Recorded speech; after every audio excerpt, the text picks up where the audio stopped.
বা আপনার ঘটনাটি লিখেও পাঠাতে পারেন।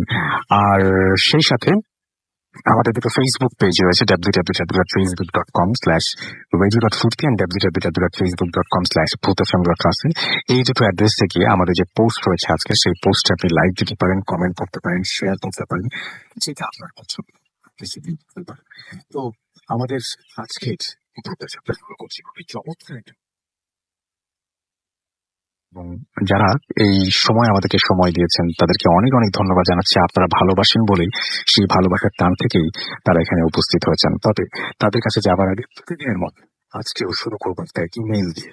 আমার কাছে একটা ইমেইল এই মুহূর্তে রয়েছে, যে ইমেইলটা আমি পড়ে শোনাতে চাই। যেভাবে লিখেছেন ঠিক সেভাবে। আসসালামু আলাইকুম রাসেল ভাই, চিঠির শুরুতে আমার সালাম নেবেন। আশা করি ভালো আছেন, কারণ আপনি সবসময় ভালোর দলে। আজকে আমি আমার জীবনে ঘটে যাওয়া একটি ঘটনা আপনার কাছে শেয়ার করলাম। একটি ভালো লাগে পরিষেবার বুঝতে গেছি না পারার জন্য দুঃখিত। আমার নাম তুহিন, আমি চাঁদপুরে থাকি। ঘটনাটি ঘটে আজ থেকে 3 বছর আগে, 2015 সালে। তখন আমি ইন্টারমিডিয়েটের ছাত্র। চাঁদপুর সদর থেকে আমি নানুবাড়ি, আমার খুব বেশি দূরে নয়, আমরা প্রায় 8 বছর আগে শহর থেকে পরিবার সমেত নানুবাড়িতে শিফট হয়েছি। প্রবাসী, তখন থেকে নানুবাড়িতেই বড় হয়েছি। আজকে আমি যে ঘটনাটি আপনাদের কাছে শেয়ার করব বা বলতে যাচ্ছি,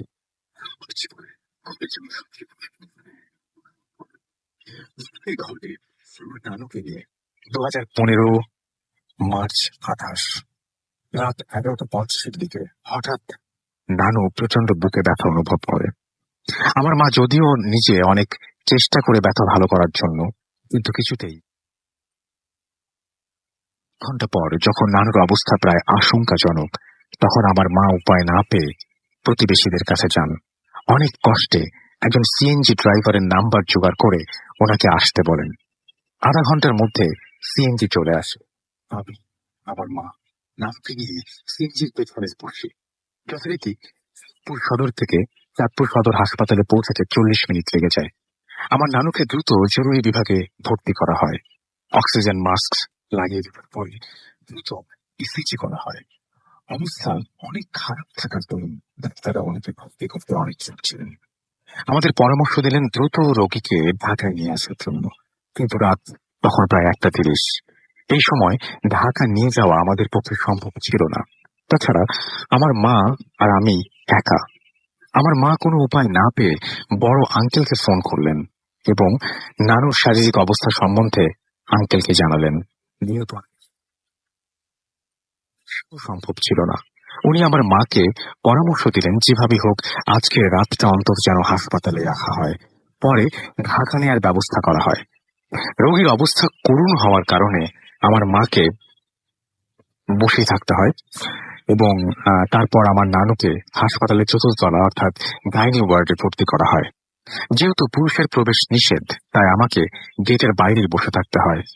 রাত 2টা। গেট পড়ে আসছিল, সেখানে আমি বসলাম। হঠাৎ আমি লক্ষ্য করলাম আমার পাশে কেউ একজন চাদর মুড়ি দিয়ে বসে আছে। আমি ভাবলাম হয়তো ওনার কোনো রোগীর ভেতরে আছে। এই ভেবে আমি ওখানে বসে ঝিমোতে লাগলাম।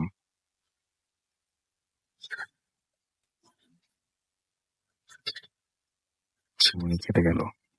আমি দৌড়ে গেলাম গেটের কাছে। যেহেতু গেটে তালা ছিল, তাই আমি ভেতরে প্রবেশ করতে পারলাম না। আমি বলল ইঞ্জেকশন এবং স্যালাইন দিয়েছে, এখন ঘুমাচ্ছে। আত্মীয়দেরকে ফোন দিতে দিতে ব্যালেন্স প্রায় শেষ। আমাকে রিচার্জ করার জন্য 100 টাকা দিলেন। আমি মোবাইলের দিকে তাকিয়ে দেখলাম 3:10 বাজে। আমি ভাবলাম হয়তো কোনো দোকান খোলা পেতেও পারি। এই ভেবে আমি রওনা দেব, এমন সময় কেউ একজন ডাক দিল, বলল, ভাই কোথায় যান? আমি হতচকিত হয়ে উঠলাম। দেখলাম চাদরে জড়ানো ওই লোকটা বসে রয়েছে। আমাকে আবার বলল, এই তো, একটু রিচার্জের দোকানে যাই, আপনার কিছু লাগবে? লোকটি এবার চুপ। আমি কেমন একটা ভয় অনুভব করলাম। চলেন, আমিও আপনার সাথে যাই। যাক, ভালোই হলো, এত রাতে একজনকে পাওয়া গেল। হাসপাতালের সিঁড়ি দিয়ে নামার সময় লোকটির মুখ খুলল। আমাকে জিজ্ঞেস করলো, ভাই এত রাতে কাকে নিয়ে আসছেন? আমি সবকিছু বলার পর লোকটি দীর্ঘশ্বাস ছাড়লেন, রকম হয়ে গেলেন। মোবাইলের আলোয় ওরা সম্পূর্ণ চেহারাটা স্পষ্ট নয়।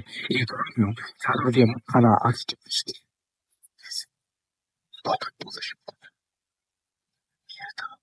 বাবা নেই, মারা গেছেন অনেক আগেই। একমাত্র মাকে নিয়েই পরিবার। আজ সন্ধ্যায় ওনার মার বুকে প্রচন্ড ব্যথা অনুভব করেন।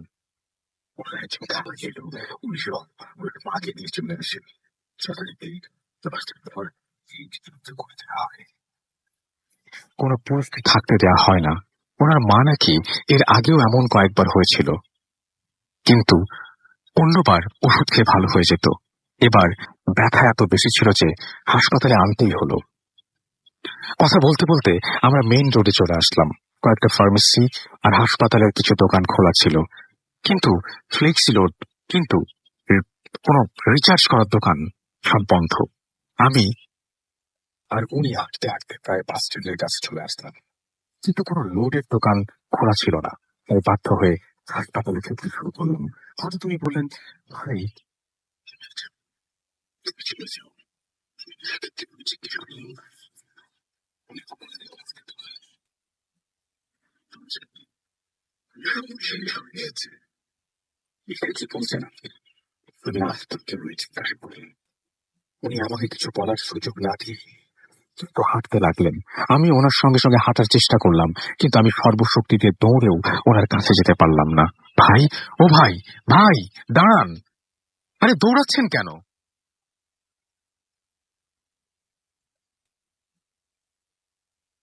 চোখের সামনে কেমন স্পষ্টভাবে হাওয়ায় মিলিয়ে যেতে লাগলেন। অফিসে হাত, মোবাইলের ফ্ল্যাশ লাইট আমার একমাত্র সম্বল। ওনার এমন আচরণে আমি বিস্মিত হয়েছি ঠিকই, কিন্তু খেয়াল করিনি কখন অনেক দূরে। দ্রুত আমি হাসপাতালে ফিরে যাই। পড়িমড়ি করে হাসপাতালের সিঁড়ি বেয়ে চারতলায় উঠি। কই, কোথাও কোনো মানুষের চিহ্ন নেই। একটু আগে চাদরে মুড়ি দেয়া লোকটা সেখানে নেই। আমি ভাবলাম হয়তো এখনো আসেনি লোকটা। এই ৭-৫ ভাবতে ভাবতে ওই পুরোনো কেচি গেটের সামনে বসে চিমুতে লাগলাম। ভোর ৬টা ২০। হঠাৎ আমার ঘুম ভেঙে যায়। আমি আমার মায়ের ফোনে রিং করি, নানুর অবস্থা সম্পর্কে জিজ্ঞাসা করি। আমি ওদিক দিয়ে তাকিয়ে চাদরে মুড়ি দেয়া লোকটিকে দেখতে পেলাম না। ৮টা ৩০, গেট খুলে দেয়া হয়। অনেকেই আমার পরিবারের সাথে দেখা করতে গেটের কাছে ভিড় জমান। আমিও দ্রুত ভিতরে গেলাম। গিয়ে নানুকে দেখলাম স্যালাইন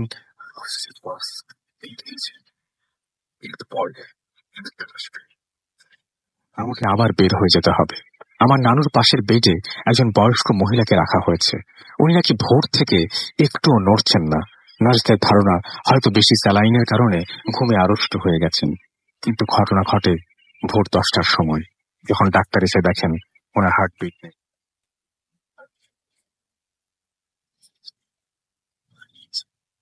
লাশটা নরম হতে শুরু করেছে। রোগীর সাথে তার বোন এসেছিল। উনি কান্নায় ভেঙে পড়েন। লাশটা অল্প কিছুক্ষণের মধ্যেই হাসপাতালের বেড থেকে অ্যাম্বুলেন্সে করে নিয়ে গেলেন ওনার বোন। আমার মায়ের সাথে নাকি গত রাত্রে অনেক কথা হয়েছিল ওনার। সেই সূত্রে আমি জানতে পারি ওনার এক ছেলে ছিল। ছেলেটা নাকি একটু পাগল স্বভাবের। এলাকার সবার সাথে পাগলামি করতো বলে অনেক মার খেতে হয়েছে। দিন রাত ঘুরে বেড়ানো ছাড়া আর কোনো কাজ ছিল না ওর। ঈদের সময় বাড়িতে এসে ভাত খেয়ে যেত, তো কোনো রাত্রে বাড়িতে ফিরতো না। কিন্তু কোনো কয়েকদিন হলো ওর কোনো খোঁজই নেই। অনেক খোঁজাখুঁজির পর ওকে একটা কচুরিপানার ডোবায় পাওয়া যায়। পচে গলে চেহারা এত বিচ্ছিরি হয়ে গিয়েছিল যে লাশটা দেখেও সবাই ভয় পেয়ে গেছে। কিভাবে ও মারা যায় তা কেউ বলতে পারেনি। হঠাৎ আমার গত রাত্রে ওই লোকটার কথা মনে পড়ল। আমি আর কিছু চিন্তা করতে পারলাম না। আমাকে আমার ছেলে গত রাত্রে আমার সাথে কথা বলছে আর বারবার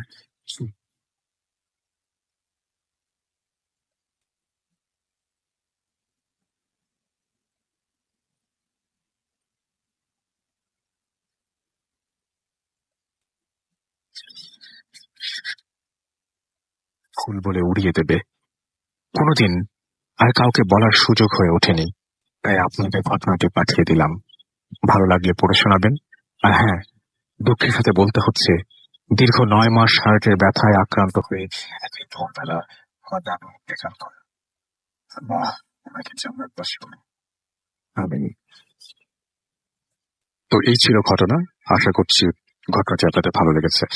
যেরকম বলছিলাম যে আমাদের স্টুডিওতে এই মুহূর্তে আছেন ডক্টর আলিফ এবং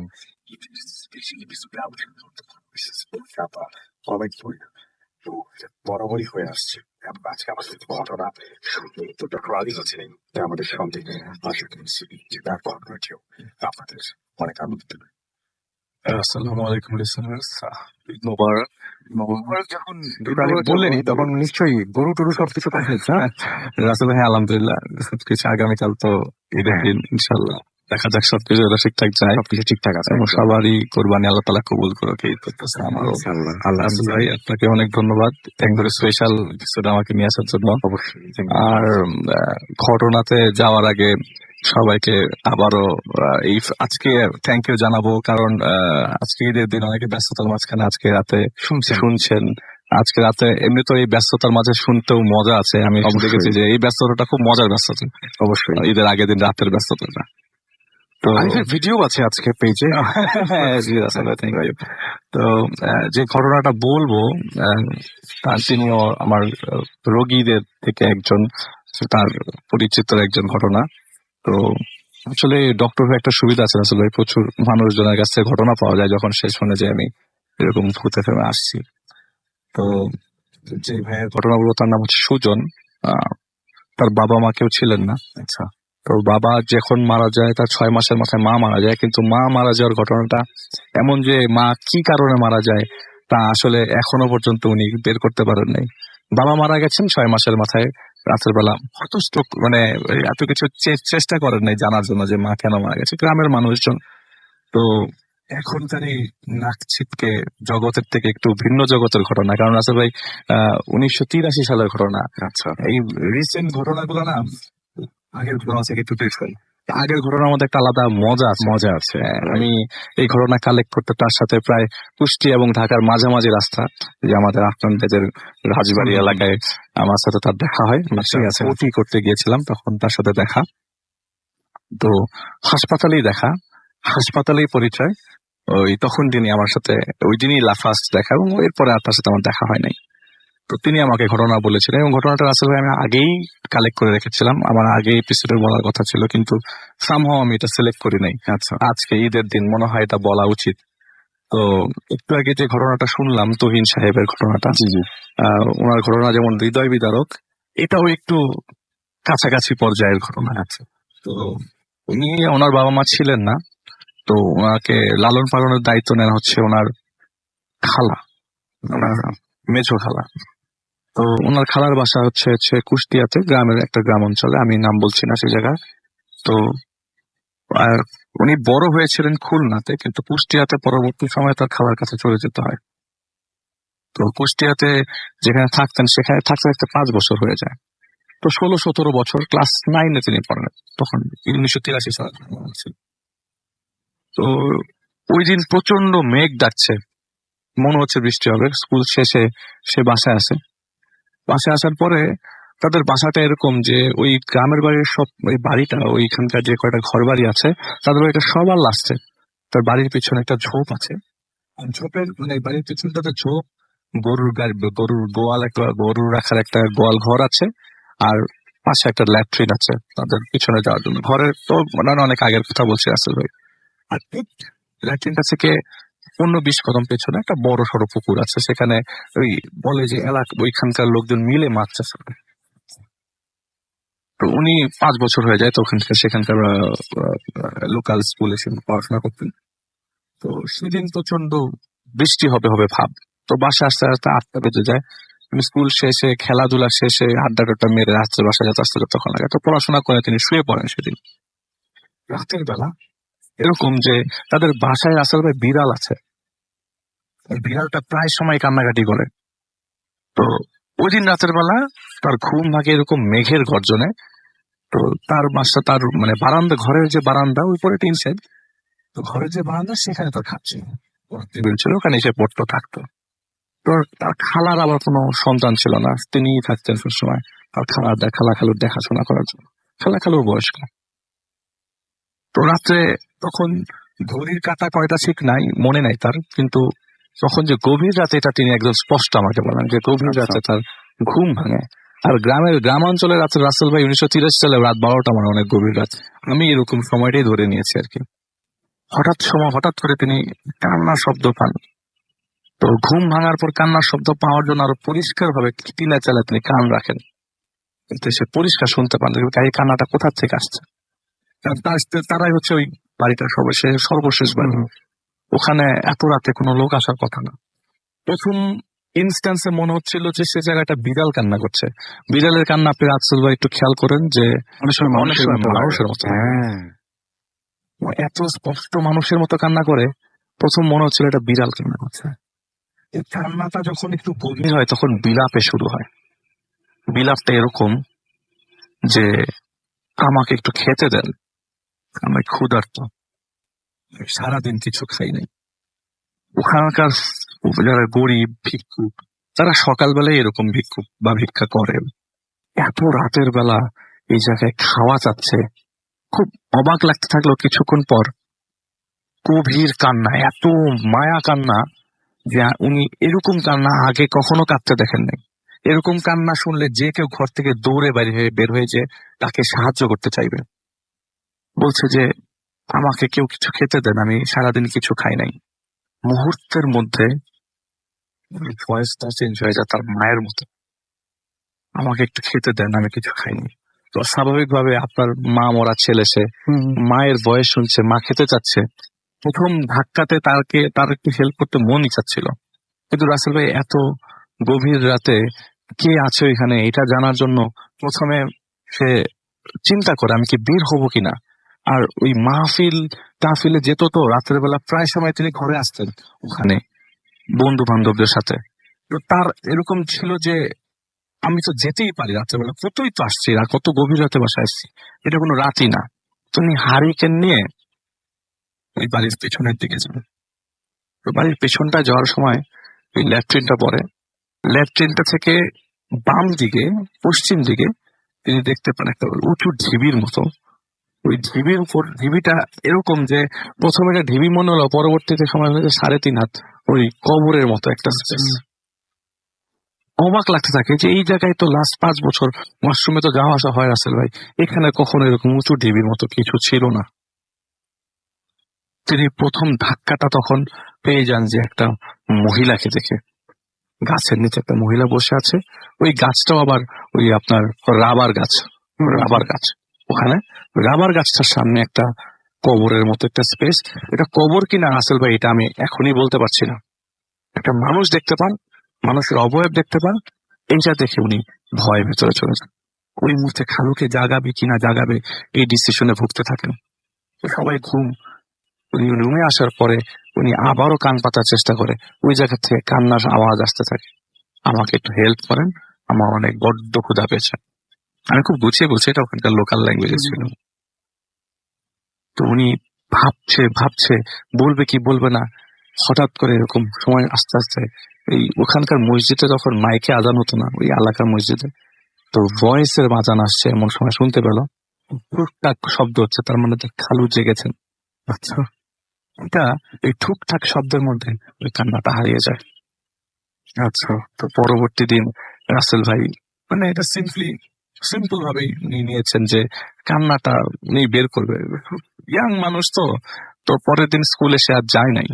বিকালবেলা তাদের একটা জায়গা আছে, কালভার্টের মতো একটা জায়গা, সেখানে ফ্রেন্ডদেরকে বলে যে এই ঘটনা, আমি তো রাত্রেবেলা গতকালকে আমাদের বাড়ির পেছনে উঁচু ঢিবির মতো পাইছি, কিন্তু বুঝলাম না আমার খালু যতক্ষণ বাথরুমে যায় বা ট্যাটিন ইউজ করে, তারা এরকম ঢিবির কথা কেন বলে না।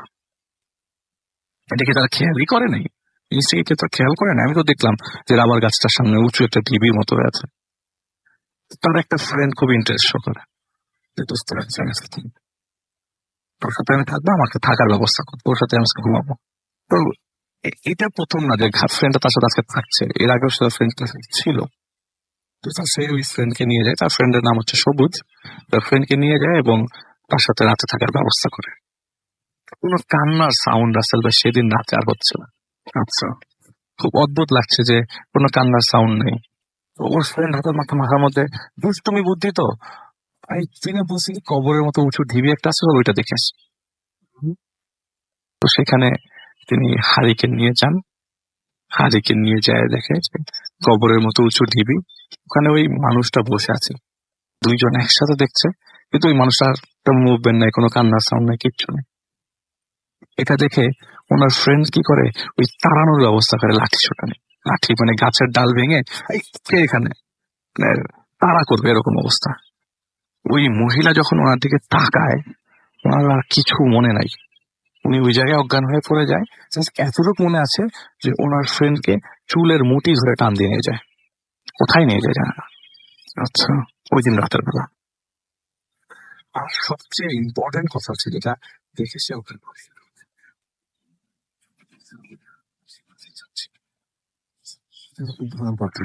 ছোট একটা মাথা, ছোট একটা বাচ্চার মাথা। এখন এটা আদৌ বাচ্চার মাথা নাকি অন্য কিছু, তবে যতটুকু এই হারিকেনের আলোতে মনে হচ্ছিল সেটা বাচ্চার মাথা হতে পারে।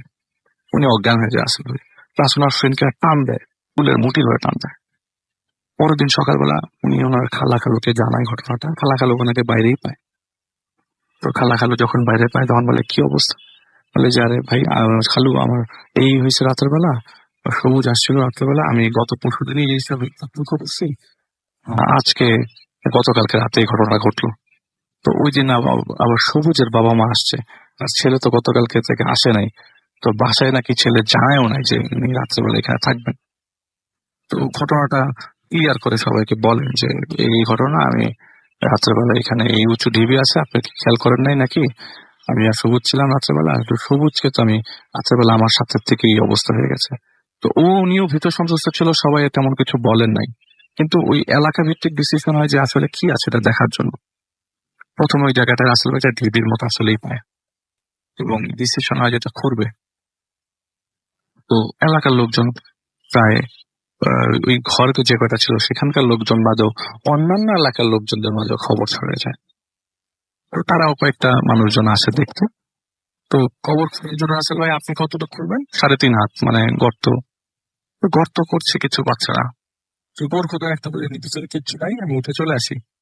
হঠাৎ করে তার পা একটা নরম সারফেসের মধ্যে পড়ে, পায়ের থেকে হাত বের করে দেখা যায় একটা হাতের কবজি কবরের ভেতরে। উনি মানে একদম তাজা হাতের কবজি। উনি খুব ভয় পেয়ে যায়, আর সাথে সাথে আরেকটা হাত পায় এবং 4টা পা পায় যত ভেতরে ঢুকে। কিন্তু ভেতরে ঢোকার সময় কবরের ভেতর থেকে কান্নার সাউন্ড তখন সবাই শুনতে পায় আসলে, আর হই হুল্লোড় পড়ে যায় গ্রামের বাড়ির মানুষজন।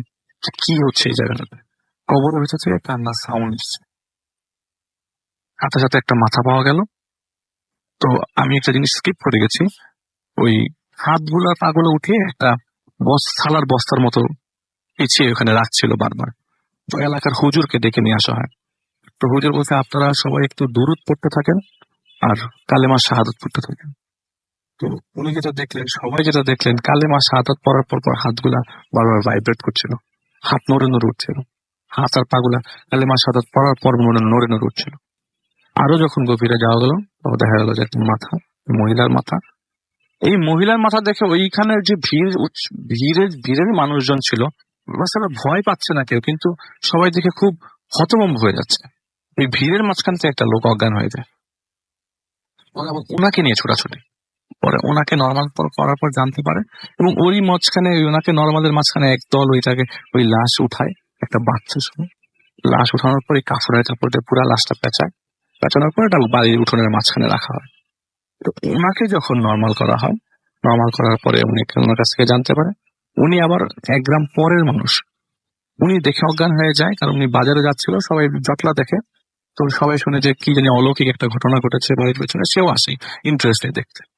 সে বলে এটা আমার পাশের বাড়ির মহিলা, উনি এইখানে কিভাবে আসলো, এই কবর এখানে কিভাবে আসলো। তো পরবর্তীতে এই লাশ ওনাদের ওই মেয়ের মহিলার বাড়িতে নিয়ে যাওয়া হয়, দাফন করা হয়, এবং শোনা যায় যে ওই মহিলা রাসেল ভাই সুইসাইড করে। যখন সুইসাইড করে তখন উনি প্রেগনেন্ট ছিলেন, এবং যে সুইসাইড করার রিজন তো হচ্ছে ওনার হাজবেন্ড ওনাকে ছেড়ে চলে যায় বাড়ি থেকে। কিন্তু এই সুইসাইড করার পরে ওনার লাশ কোথায় ছিল এটা কেউ খেয়াল করার খোঁজ নেয়নি, সবাই জানেন উনি চলে গেছেন কোথাও। তো পরবর্তী সময় জানা যায় এলাকা ভিত্তিক যে উনি সুইসাইড করেছিলেন, তো লাশ কোথায় এটা কেউ জানতো না। এই জায়গায় চলে আসবে তার বাড়ির পেছনে, এটাও কখনো তিনি কেউ কল্পনা করেনি। তো দাফন কাফন শেষ হয়, দাফন দাফন শেষ হওয়ার পর উনি আর এগুলি কেমন খোঁজ খবর রাখেন না। কিন্তু রাসেল ভাই বাড়ির পিছনে এরকম একটা ঘটনা ঘটে গেছে, ওনার নিশ্চয়ই বাড়ির পেছনে যেতে ইচ্ছা করবে না। এটাই ছিল রাসেল ভাই ঘটনা। পরবর্তীতে ওই জায়গাতে আর এরকম কিছু দেখে নাই, কিন্তু উনি বাড়ির পিছনে ওই পিছনে আর কখনো যেতে পারে না। বাহ, অনেক চমৎকার একটা ঘটনা দিয়ে শুরু করলাম আমরা আমাদের আজকের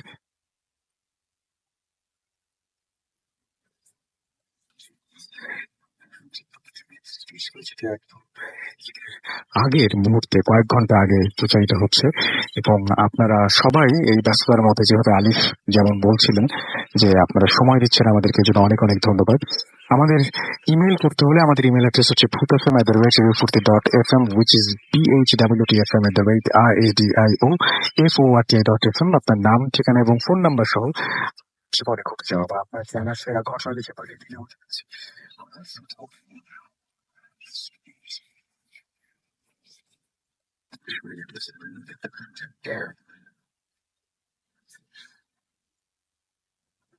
আর আরেকটা কথা, সেটা হচ্ছে যে আমাদের দুটো পেজ রয়েছে, www.facebook.com/radio.furti and www.facebook.com/bhutfm. এইখানে আপনারা ঈদের শুভেচ্ছা যেমন জানাচ্ছেন, আরো সবকিছুই লিখতে পারেন আমাদেরকে। ঈদের শুভেচ্ছা ছাড়াও সবকিছু আমাদের জানান, এবং আমরা সারা সপ্তাহ জুড়েই আপনাদের এই জিনিসগুলো ফলো করি। সো অবশ্যই অবশ্যই আমাদের জানাতে ভুলবেন না। এখন যাব ছোট্ট একটা বিরতিতে, বিরতির পরে আবারও ফিরে আসবো, তখন থাকবেন আফনান ভাই। সেই পর্যন্ত আমাদের সঙ্গে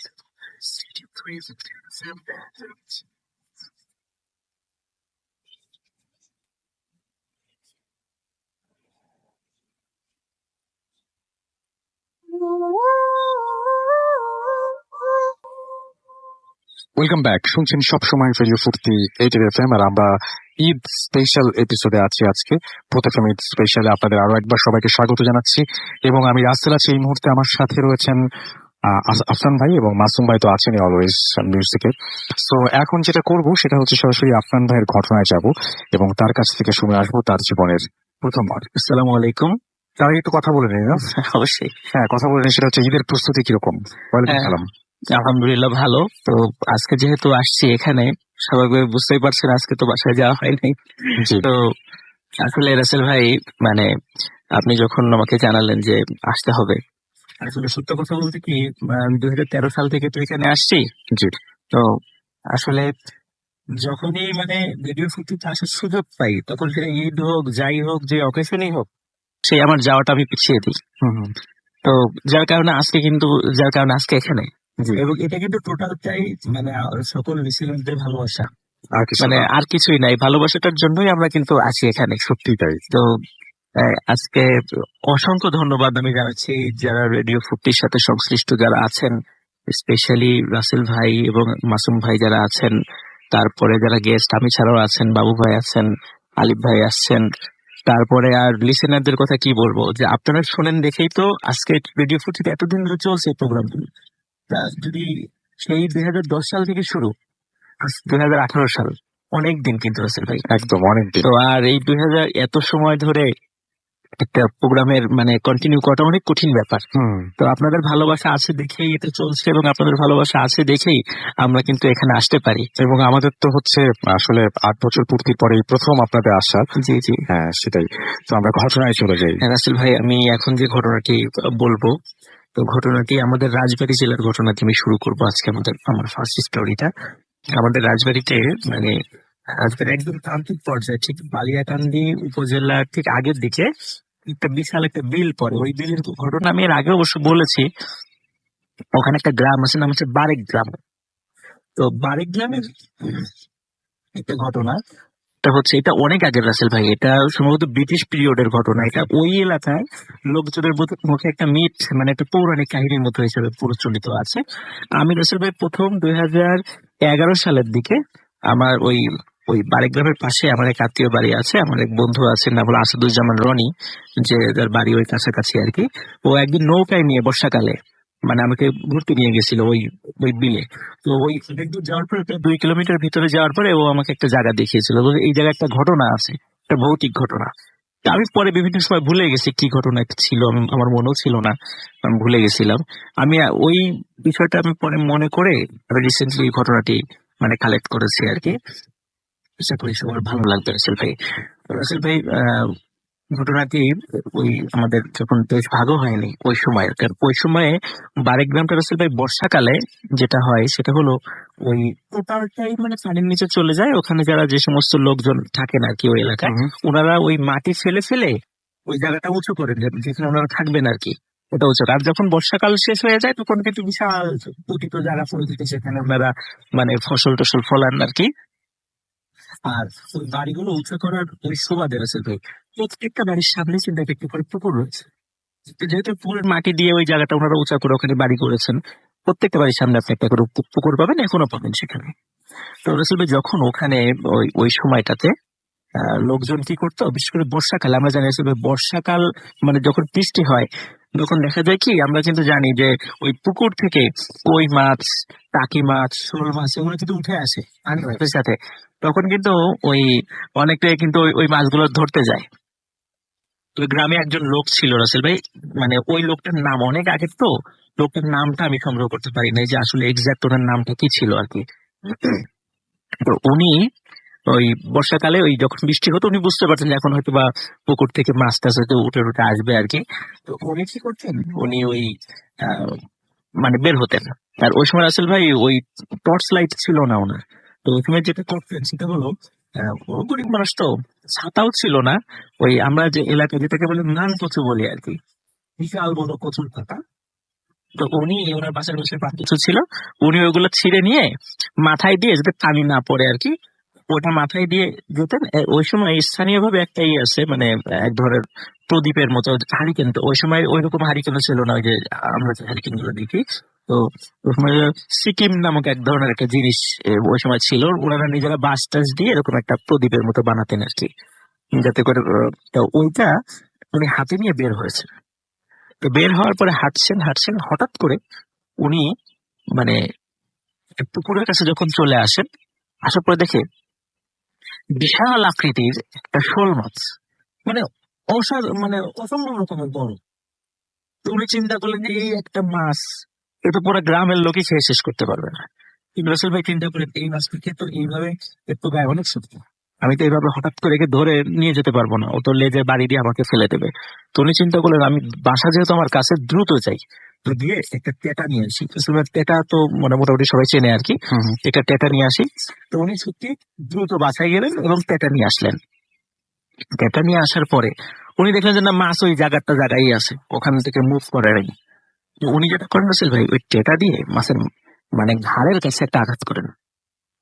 তো আঘাত করার সাথে সাথে মাছটা মানে একটা তার স্বরে একটা আর্তনাদ করে ওঠে। এমনি মাছ তো শুধু নর্মালি শব্দ করতে পারে না, তখন আর্তনাদ করে ওঠে, সাথে সাথে এক লাফ দিয়ে পুকুরের মধ্যে চলে যায়।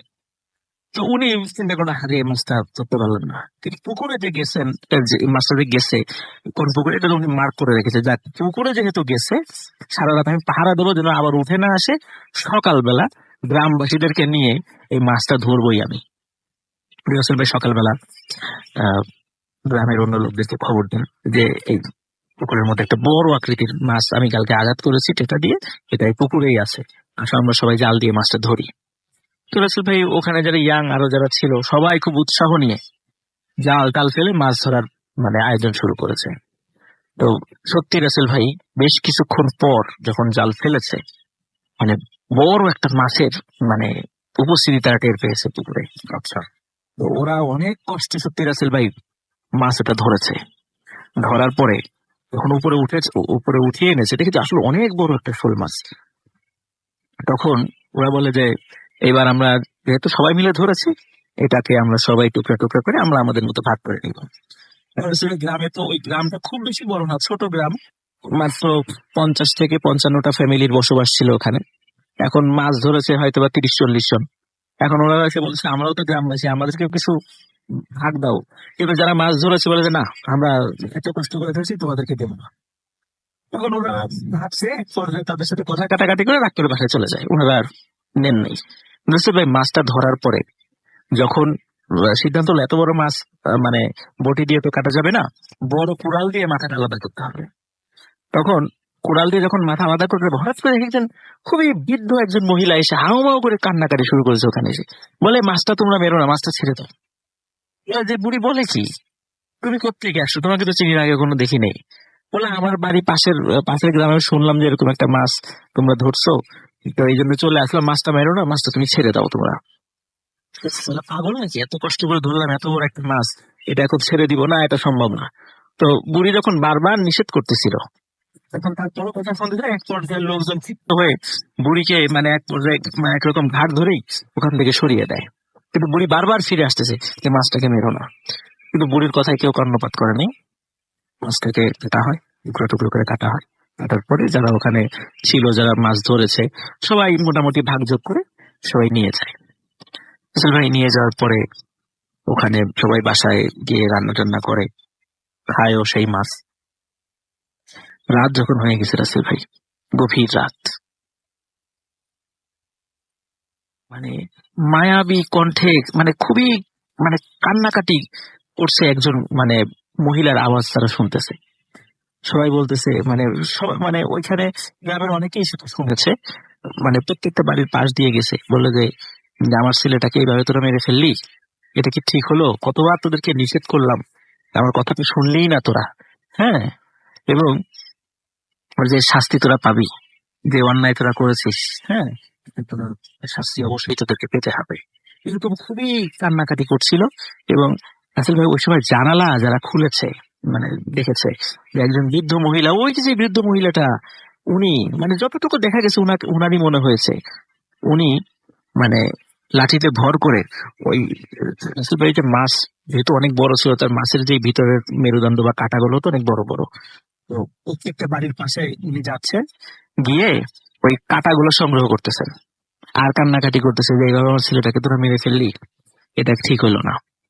তো রাসেল ভাই সকালে যখন গ্রামের অন্য সদস্যরা যারা সকালবেলা খেতে কাজ করতে গিয়েছে, ওনারা দেখে খেতে ওনাদের সাথে অনেকেই কাজ করতে আসেন নাই। আজব ব্যাপার, এরা তো সকালে এত দেরি করে না। আহ সবাই যে অমুক দেখেছে ওদের তো না, আর একজন কথা জিজ্ঞেস করে বলে, তাকেও দেখি নাই। দেখে যে মানে কালকে যে লোকগুলো মাছ ধরেছিল বা মাছের ভাগ বাটোয়ারা করেছিল, এদের একজনও খেতে কাজ করতে আসেনি। এনাদের কাছে খুব অবাক লাগে, কি ব্যাপার ওরা খেতে কাজ করতে আসতেছে না, এত তো দেরি হওয়ার কথা না। তো কয়েকজন কৌতূহলী হয়ে বাড়িতে যান তাদের বাড়িতে। এখন এটা কিন্তু বাড়ির ঘর, ভিতর থেকে সব বন্ধ করা, এবং তাদের যে গোয়ালে যে গরু ছাগল আছে সেগুলোকেও সকালে কোনো খাবার দেওয়া হয়নি। সেগুলো মানে তাদের স্বরে ক্ষুধায় চিৎকার করতেছে। এখন তারা যখন বাইরে থেকে বারবার নক করার পরে এক পর্যায়ে দরজা ভেঙেই ঘরে ঢোকে একটা ফ্যামিলি, গিয়ে দেখে রাসেল ভাই ওই ফ্যামিলিতে মানে প্রত্যেক সদস্য মারাত্মক জল বসন্তে আক্রান্ত হয়েছে, সবাই বিছানায় শয্যাশায়ী। এখন আর একটা বাড়িতে গেল, দেখি সেখানেও একই অবস্থা। এইভাবে রাসেল ভাই ওই দিন যারা প্রত্যেকেই ওই যে মাছ খেয়েছিল, যেটা প্রত্যেকটা ফ্যামিলিতে একই ঘটনা ঘটেছে। এবং রাসেল ভাই ওনারা মাত্র 2 দিনের মাথায় মারা যায়। আর আসলে জল বসন্ত ওটা যখন মানে হওয়া শুরু হয়, একটা আছে না যে ওটা কিন্তু সারা গ্রামে ছড়িয়ে পড়ে। রাইট। তখন লোকজন ভয়ে, যারা মানে জীবিত ছিল বা যাদের হয় নাই, ওনারা তাড়াতাড়ি করে গ্রাম থেকে সরে পড়া শুরু করে। এবং ওনারা কিন্তু 2 দিনের মধ্যে রাসেল ভাই যারা ওই মাছ খেয়েছিল ওই ফ্যামিলিগুলো একদম মরে সবাই মারা গেছে, সবাই শেষ। এখন ওনারা ওই গ্রাম ওইখান থেকে পাশে চলে যান, তাদের ভিটামিন ছেড়ে দেন না, এখানে আসলে আবার ওই জল বসন্ত হতে পারে। চতুর্দিকে একটা আতঙ্ক, জল বসন্ত ছড়িয়ে পড়তে পারে। কিন্তু রাসেল ভাই অন্য কারো কিন্তু জল বসন্ত হয় নাই, শুধু ওই কয়টা ফ্যামিলিতেই হয়েছিল। তারপর রাসেল ভাই আর একটা ঘটনা যেটা, সেটা হচ্ছে যে এই ঘটনা ঘটার পরে ওই গ্রামের লোকজন তো সব যারা জীবিত ছিল, খুব বেশি তো ছিল না, 50-55টা ফ্যামিলি ছিল আর কি, ওনারা পাশের গ্রামে শিফট করেন আর কি। আর ওই সময় তো প্রচুর জায়গা পতিত ছিল, ওই সময় তো এরকম মানে ব্যক্তি মালিকানা এত জায়গা ছিল না, প্রচুর পতিত পড়ে থাকতো। তো সুতরাং ওনারা পার্শ্ববর্তী জায়গায় ওনারা শিফট করে ফেলেন। তারপর আসলে যেটা হয় সেটা হলো ওই যে গ্রামটা সবাই যে যার বাড়িগুলো উঁচু করছিল, দেখা যাচ্ছে যে মানে প্রতিদিন একটু একটু করে ওই মাটির লেয়ারটা একটু একটু করে নিচে নেমে যাচ্ছে। আচ্ছা। আস্তে আস্তে আস্তে আস্তে নিচে নেমে দেখা যায় কয়েক মাসের মধ্যে রাসেল ভাই ওই যে বাড়িগুলো মানে টোটাল ওই গ্রামের যতগুলো উঁচু বাড়িগুলো ছিল সব আস্তে আস্তে এমন একটা পর্যায়ে নেমে আসছে বাড়ির লেয়ার গুলো, যে বর্ষা আসলে ওই এগুলো টোটালটাই পানির নিচে চলে যাবে। আচ্ছা। এইভাবে রাসেল ভাই একটা সময় ওই টোটাল গ্রামটাই বর্ষার সময় পানির নিচে চলে যেত দীর্ঘ সময়। আচ্ছা। এই যে একটা মাছ খাওয়া নিয়ে যে একটা গ্রামে এত লোক মারা গেল, এইভাবে যে একটা গ্রাম নিশ্চিহ্ন হয়ে গেল, ওটা তো একটা অভিশপ্ত একটা জায়গা ছিল। আজও ওখানে এই ঘটনাগুলো মানে অনেকের মুখে মুখে ফেরে, হয়তো বা যার সাথে ঘটেছিল তার নামটা অনেকে ভুলে গেছে, সে নামটা এখন জানা যায় না। আসলে আমি একটা জিনিস, আমি এই ঘটনাটা শোনার পরে একটা ফিল করলাম, সেটা হলো যে মাতৃত্ব এমন একটা জিনিস, সেটা মানুষের বেলাই হোক, কোনো পশু পাখির বেলাই হোক, বা কোনো জিনের বেলাই হোক, মাতৃত্ব এমন একটা জিনিস যে সেটা সবার বেলায় একই রকম থাকে। যেমন ওই মাছটাকে যখন ওরা ধরতে গেছিল, ওই বৃদ্ধ মহিলা কত কান্নাকাটি করেছে, তারপরে কেউ কিন্তু তার কথা শোনে নাই। তো স্বাভাবিকভাবেই মানে এই ধরনের একটা অভিযোগ নেমে আসাটা, এটা তো একদম মানে সাধারণ একটা ব্যাপার। কিন্তু আমার কাছে খুব অবাক লাগছে যে ওই মহিলাটা কি আকুতি মিনতি যে তাদেরকে কিছু করেছিল, যে তাদের সন্তানকে যেন হত্যা না করা হয়, কিন্তু কেউ ওটা ভুক্তভোগী করেন। এখন রাসেল ভাই, বারের গ্রাম যেটা বিশাল বিল আছে, সাধারণত ওইটুকুতে যদি মানে রাতের বেলা অনেকে মাছ ধরে, তো এই যে বর্ষাটা এখন তো মাছ এখন ধরে আর কি, বড় ধরনের যদি কোনো এই ধরনের শোল মাছ টাছ পায়, ওরা কিন্তু ছেড়ে দেয়, ছেড়ে দেয়। ওরা কিন্তু ধরে না। থ্যাংক ইউ সো মাচ আপনার ঘটনার জন্য। আপনাকে অনেক ধন্যবাদ এবং আশা করছি যে ঘটনাটি আপনাদের অনেক ভালো লেগেছে। আমরা যেটা করব সেটা হচ্ছে আমরা আবারও একটা বিরতিতে যাব। বিরতিতে যাওয়ার আগে জানিয়ে দিই যে আমাদেরকে যদি আপনারা ইমেইল করতে চান, আমাদের ইমেইল অ্যাড্রেস হচ্ছে bhutfm@radiosurti.fm, which is bhwtfm@radioforti.fm। আপনার নাম, ঠিকানা এবং ফোন নাম্বার সহ আপনার জীবনে ঘটে যাওয়া বা আপনার জানা সেরা ঘটনা লিখে পাঠিয়ে দিন আমাদের কাছে। ঘটনার শুরুতে অবশ্যই উল্লেখ করুন যে ঘটনাটা আপনি স্টুডিওতে এসে শেয়ার করতে চান, নাকি আপনি চান আপনার ঘটনা আমরা পড়ে শোনাই। যারা দেশের বাইরে আছেন তারা সরাসরি অডিও ক্লিপ দিতে পারেন আমাদের কাছে। এখন আমরা বিরতিতে যাচ্ছি, বিরতির পরে আবার ফিরে আসি। তার আগে একটু ফেসবুক পেজের অ্যাড্রেস দিয়ে যাই, www.facebook.com/radio.furti and www.facebook.com/Russell। ফিরে আসবো ডক্টর আলিফকে নিয়ে কিছুক্ষণের পরে। সেই পর্যন্ত সবাই আমাদের সঙ্গে থাকুন। স্টে টিউনড টু রেডিও ফুর্তি এফএম এন্ড রেডিও ফুর্তি। Bhoot FM. The night comes alive.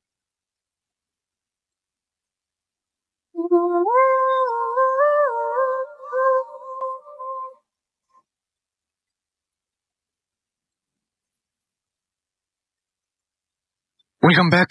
বিরতির পরে আবারও ফিরে এলাম আমি রাসেল, আমার সাথে রয়েছে মাসুম ভাই এবং আজকের অতিথিরা। এবং এই মুহূর্তে আমরা সরাসরি কোনো কথা না বলে চলে যাবো ডক্টর আরিফের কাছে, তার দ্বিতীয় ঘটনাটি শুনে আসবো। হাতের সময় খুব কম আমাদের, কিন্তু ঘটনাটি রয়েছে।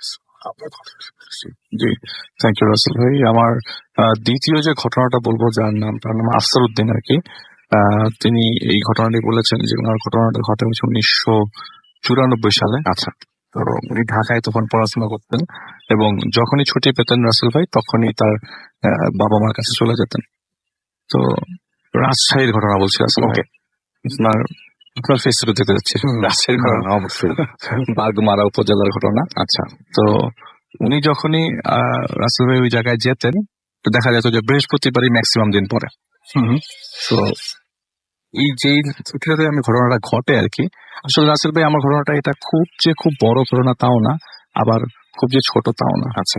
তো উনি এই বৃহস্পতিবার করেই গ্রামে যেতেন আর কি, তার বাবা মার কাছে ছুটি পেলে যেতেন। তো সেবার ছুটি ছিল প্রায় 4 দিনের মতো। আচ্ছা, গভর্নমেন্ট ছুটি প্রায় 4 দিনের মতো ছিল। তো উনি এরকম বৃহস্পতিবার সন্ধ্যার দিকে তার বাসের কোনো টিকিট পাচ্ছিল না, কারণ বৃহস্পতিবার একটু রাশ ছিল। তো এত বাস ছিল না যখন এখন যেরকম বাস, তো তখন তো বাস খুব অল্প, ঢাকা শহরের বাইরে যেতে হতো। তো বাসের টিকিট অনেক কষ্টে পায় এবং যথারীতি বেলায় তার মানে বিকাল 5টার দিকে রওনা দিয়ে দেয়। বৃহস্পতিবার বিকাল 5টার দিকে রওনা দিয়ে দেয়। তো তার টার্গেট ছিল যে সব রাত 12টার মধ্যে পৌঁছে যাবে, কিন্তু রাসেল ভাই জ্যাম থাকার কারণে তার বাস পৌঁছেছে ওকে। রাত 3টার দিকে পৌঁছানোর পরে তো উনি ঘড়িতে দেখে, ঘড়িতে তখন যে কেসিও ঘড়িগুলা তার লাইট জ্বলে আর কি, রাত 2:48 মতো বাজে। সে তখন তার বাজারে নামে, তার বাজার থেকে আবার ওখান থেকে ওই ভ্যানে করে নিয়ে যেত আগে। তো ভ্যান ট্যান কিছুই নেই রাত 3টার দিকে। এখন তার বাড়ি ওখান থেকে প্রায় 4 থেকে 5 কিলোমিটার দূরে। এত দূরে হাঁটা দিবে কি দিবে না, নাকি এখানে ওয়েট করবে সকাল পর্যন্ত, আর 2-3 ঘন্টা ওয়েট করে তো সকাল, কিন্তু বুঝতে পারছিল না কি করবে। আর কোনো মানুষজন কিচ্ছু নাই, যে কয়টা দোকান আছে সবগুলোই আপনার নামানো, শাটার তো না, ওই কাঠ দিয়ে নামানো আর কি। তো সে কি করলো, একটা সময় বললো যে সাক্ষী এখানে কিছুক্ষণ রেস্ট নেই, যদি দেখি কাউকে পাই তাহলে তার সাথে হাঁটা দিব বাড়ির দিকে। কারণ একজন লোকও লাগে, আর এত রাতের বেলা হেঁটে যাবে। আর সবচেয়ে ইম্পর্টেন্ট কথা হচ্ছে সে ঢাকায় টিউশনি করতো, তো তো সেই টিউশনের কিছু টাকা ওর সাথে ছিল পকেটে। তো সেটা নিয়ে একটু ভয় যে হাঁটা দিব রাত্রের বেলা মাঝখান দিয়ে যদি কেউ ধরে টরে টাকা পয়সা নিয়ে যায়, সেটাও একটা ভয় ছিল। তো সে ওই একটা মানে একটা শেডের নিচে দাঁড়িয়েছিল আর কি। তো বৃষ্টি নামবে নামবে ভাব, আকাশে বিদ্যুৎ চমকায়, ওই চমকালেই যতটুকু রাস্তা দেখা যায় আর কি। এমন সময় একটা লোক তার পাশে এসে দাঁড়ালো। পাশে এসে দাঁড়ানোর পর সে লোকটাকে খেয়াল করলো, কিন্তু কারণ ওনার সাথে কোনো কথাবার্তা হলো না আর কি। তো ওনার মনে মনে মনে হতে লাগলো যে যদি কোনো বিপদ আসে তো ওকে আগে কখনো দেখিনি বা কিছু। আর সে তো এখানকার স্থানীয়, তাকে তো অনেককেই এসেছেন। তো রাতের বেলায় তো অচেনা লোক পাশে এসে দাঁড়ালো। সে ভাবলো যে না থাক, রওনা দিয়ে দিই বাড়ির দিকে। সে আস্তে করে বাড়ির দিকে হাঁটা দেয়। ওই রাস্তাটা কাঁচা, কিন্তু রাস্তাটা খুব সুন্দর। বলে যে আমার এই বাড়ির রাস্তাটা কাঁচা, 4 থেকে 5 কিলোমিটার কাঁচা রাস্তা, কিন্তু খুব সুন্দর। হেঁটে যেতে ওরকম মানে ঝামেলায় পড়তে হয় না। তো সে হাঁটা ধরে, মানে যে ভয়ে হাঁটা ধরে দিই, মানে খুব স্পিডে হাঁটছে। তো সে আবার আপেল আর কমলা কিনেছিল, সেটা আবার তার জোরে হাঁটা, মানে সে এত জোরেই হাঁটছে যে আপেল আর কমলাটা এক পর্যায়ে তার রাস্তাতে পড়ে যায়। তো সে আর খেয়াল করে নেই। সে দেখছে যে পিছনে তাকানোর পর ওই লোকটা তার সাথে আস্তে আস্তে হেঁটে আসছে। তো তার হাঁটার স্পিড আর ওই লোকটার হাঁটার স্পিড আকাশ পাতাল পার্থক্য। ওটা আস্তে আস্তে হাঁটছে, কিন্তু ডিস্টেন্স খুবই কম। আমি যখনই পিছনে দেখি তখনই লোকটাকে আমার পেছনে, কিন্তু ডিস্টেন্সটা কম পাচ্ছি। কিন্তু আমি যে জোরে হাঁটছি তাকে মোটামুটি আমার সাথে দৌড়ানো লাগতো, যদি সে প্রপারলি আমার সাথে হাঁটতে হতো। কারণ সে অনেক জোরে হাঁটে। সে বলে যে আমি অনেক জোরে হাঁটি, আমি এত জোরে হাঁটছি তার রীতিমতো আমার সাথে দৌড়ানো লাগতো। কিন্তু লোকটা এত আস্তে আস্তে হাঁটছে, তার সাথে আমার ডিস্টেন্স খুবই কম পাচ্ছে। আমি দেখি যে না, সে পেছনে আছে, কিন্তু তার হাঁটার স্পিড খুবই অল্প। মানে এখানে আমাকে ধরার কথা না, কিন্তু সে আমাকে ধরে ফেলছে, মানে বারবার আমার পিছনে দেখতে পাচ্ছি। তো একটা পর্যায়ে সে হাঁপিয়ে যায়, এবং হাঁপানোর পরে মানে পিছনে তাকিয়ে দেখে যে সেই লোকটা নাই। আচ্ছা, লোকটা কোথায় চলে গেল? আর এই মাঝখান দিয়ে চারিপাশে ধান ক্ষেত, এই মাঝখান দিয়ে যাওয়ার কোনো জায়গা নাই। ধান ক্ষেত গুলো এরকম যে আপনি হেঁটে চলে যেতে ইচ্ছা করবে না এত রাতের বেলা। সাপ টাপ থাকতে পারে, মানে সুস্থ মানুষজন এই রাস্তা দিয়ে রাত্রেবেলা এইখানে নেমে যাবে না। এই লোকটা তাহলে কোথায় গেল? সে একটা পর্যায়ে লক্ষ্য করলো যে আমি সে একটু রেস্ট নিচ্ছিল আর কি, যে এত রাতের বেলা আর এতটুক জার্নি করে আসছে, বাসের মধ্যে ঘুমটাও প্রপারলি হয় নাই। তো সে খুব মানে টায়ার্ড হয়ে বসে পড়ে রাস্তার মাঝখানে। হঠাৎ করে তার পাশে একটা লোককে তিনি লক্ষ্য করতে পারেন যে একটা লোক হেঁটে তার পাশে এসে বসলো। তো সেই লোকটাই যে লোকটা তার সাথে যে জায়গায় সে নেমেছিল সেখানে। তো না পেরে সে লোকটাকে বলে যে ভাই আপনি কি আমাকে কিছু বলবেন? তখন লোকটা বলল যে, প্রথমে চুপ ছিল, পরবর্তী সময় বলে যে না কিছু বলবো না, যদি আপনি আমার সাথে সামনে যান তাহলে আমি আপনাকে একটা জিনিস দিব। তো এই ভাই বলল যে না ভাই, আমার কোনো কিছু লাগবে না, আপনার কিছু দিতে হবে না। আমার আপনি বাড়ির দিকে হাঁটা দিই, কারণ অনেক রাত হয়ে গেছে। তো বলে আপনি যদি চান তাহলে আমি আপনার সাথে হেঁটে জিনিসটা মানে এগিয়ে আপনাকে জিনিসটা দিতে পারি, আপনি যদি চান। বলে না না, আমি কিছু চাই না, আমি নিয়ে যাবো, আমি চলে যাবো বাড়ির দিকে। বলে না, আপনি একটু নিয়ে যান দয়া করে, আমি আপনাকে একটু রিকোয়েস্ট করছি, জিনিসটা আসলে না নিলে বিপদ হয়ে যাবে আমার। আপনার কি বিপদ হবে? আপনার জিনিস আপনি নেন। তো সে খুব কাকুতি মিনতি করে যে আপনি একটু সামনে এগিয়ে গেলে আমি আপনাকে জিনিসটা দিয়ে দিতে পারবো, জিনিসটা আপনাকে নিতে হবে। তো লোকটা মানে একটা পর্যায়ে বিরক্তি নেমে আসে রাসেল ভাই। তখন ভয়ের বদলে বিরক্ত কাজ করছে। ধর্মী আপনি জানতো আমি বাড়ির দিকে হাঁটা দিই। তো হাঁটতে হাঁটতে একটু পর্যায়ে সামনে সেই লোকটা আবারও তার পিছনে চলে আসে এবং তার সাথে সমান তালে হাঁটতে থাকে। বলে যে ভাই আপনাকে আমি রিকোয়েস্ট করলাম জিনিসটা নেওয়ার জন্য, সামনেই আছে, আপনাকে কষ্ট করতে হবে না, খালি একটু নিচে নামতে হবে বিলের দিকে। তো সামনে একটা বিল ছিল তখন, এখন এটা ভরাট হয়ে গেছে। সে বিলের দিকে তিনি মানে সে নামে নাই, সে রাস্তার মধ্যে দাঁড়িয়ে। তো ওই লোকটা নিচে না বলে আপনি একটু এদিকে আসেন, আপনাকে এই জিনিসটা নিতেই হবে, কারণ এখন যে কন্ডিশন তাদের দেরি হয়ে যাবে। বলে কি হয়েছে? বলে যে আপনাকে এই লাশটা নিয়ে যেতে হবে। তো সে নিচে নেমে দেখে যে আসলেই একটা লাশ পড়ে আছে। বলে যে আমি একা কিভাবে নিব, আপনি কেন নিবেন না? লোকটাকে জিজ্ঞেস করে যে আপনি কেন নিবেন না? তখন ওই লোকটা বলে যে আমি আমার নিজেকে কিভাবে নিব। ও মাই গড, এটা তো সবচেয়ে বড় টুইস্ট। আমি তো আমার নিজেকে নিতে পারবো না, আপনাকে একটু কষ্ট করে নিতে হবে। লাশটা পচা ধরলে আপনি আর কিছু করতে পারবেন না। দয়া করে আপনি পচে গেলে আর ধুস্ত করে, এখনো পচে নেই, এখনো তাজা আছে, তুই দয়া করে আমাকে একটু নিয়ে যান। তো কাপড়টা সরাই দেখে এটা তো একটা মহিলা। আপনি নিজেকে ধরবেন না, কি বললেন উল্টা পাল্টা কথা, এটা তো মহিলার লাশ। ওই লোকটা আবার ডাক মেরে বলছে, এটা তো মহিলার লাশ। বলে যে আমি যদি মহিলা হয়ে দৌড়ে আসতাম তাহলে আপনি তাড়াতাড়ি আসতেন, আমি এই জন্য আপনার সাথে সাথে আসছি, আমি আপনার কন্ডিশনটা দেখে আসছি, এখন দয়া করে আপনি আমার এই লাশটাকে দাফন করার ব্যবস্থা করেন, এটাই আমি।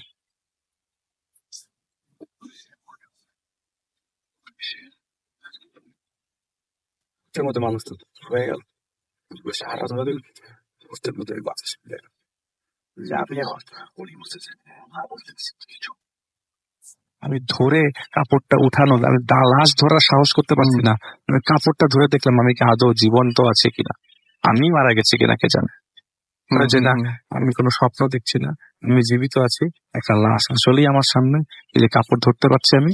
আমি এখন এটাকে কি করবো, এত রাতের বেলা, রাত তখন 3টা, 3:30, 4:45 বাজে। তো তার সে মাথায় হাত দিয়ে বসে আছে এবং লাশ থেকে দূরে সরে এসে বসে আছেন, কি করবে, কারণ এটা তো উঠাতেও গেলেও রাসেল ভাই একা সম্ভব না। রাইট। হঠাৎ করে তিনি দেখে দূর থেকে একটা লোক গান গেতে গেতে আসছে। প্রথমে ভয়েস শুনে রিকগনাইজ করতে পারেনি, পরবর্তী বুঝলেন এটা বয়স্ক লোক, হেঁটে হেঁটে দূর থেকে ওই বাজারের দিক থেকে আসতেছে, হেঁটে হেঁটে আসতেছে। প্রথমে ভয় পেল যেটা মাতাল টাতাল হতে পারে নাকি, বাড়ির দিকে হাঁটাতে লাশ লাশের জায়গায় থাকো। পরবর্তী সময় সে দেখলো না, ওয়েট করি, যদি তিনি সামনে আগান তাহলে আমাকে সে হেল্প করতে পারবে। তো পরবর্তী সময়ে আরেকটু বলে রাখি, পাশে একটা উপজেলা হেলথ স্বাস্থ্য কমপ্লেক্স ছিল, ওখানে বিভিন্ন রোগী টুগী দেখা হতো আর কি। মানে অনেক মানুষজন অসুস্থ হলেই হাসপাতালে যেতেন। তো ওই লোকটা আসতেছিল, আসার পরে একটা পর্যায়ে যখন সামনাসামনি চলে আসলো, উনি আসতেছে অনেক দূর থেকে, মানে এত স্পষ্ট শোনা গেছে যে দূর থেকে একটা লোক আসতেছে। কারণ আসছে, সামনে আসার পর উনি বললো যে ভাই আমাকে একটা হেল্প করেন, এক লোক আমার এই লাশটা ধরাই দিয়ে গেছে, আমাকে এটা তো দাফন টাফনও করা দরকার, মানবিক দিক থেকে লক্ষ্য করলে তো আসলেই দাফন করা দরকার, একটু দয়া করে ব্যবস্থা করেন। ওনার সাথে যে একটা লোক আসছে এটা উনি ওনাকে বলেন, উনি যদি এবার ভয় পেয়ে যায় তখন ওনাকে সাপোর্ট করবে না।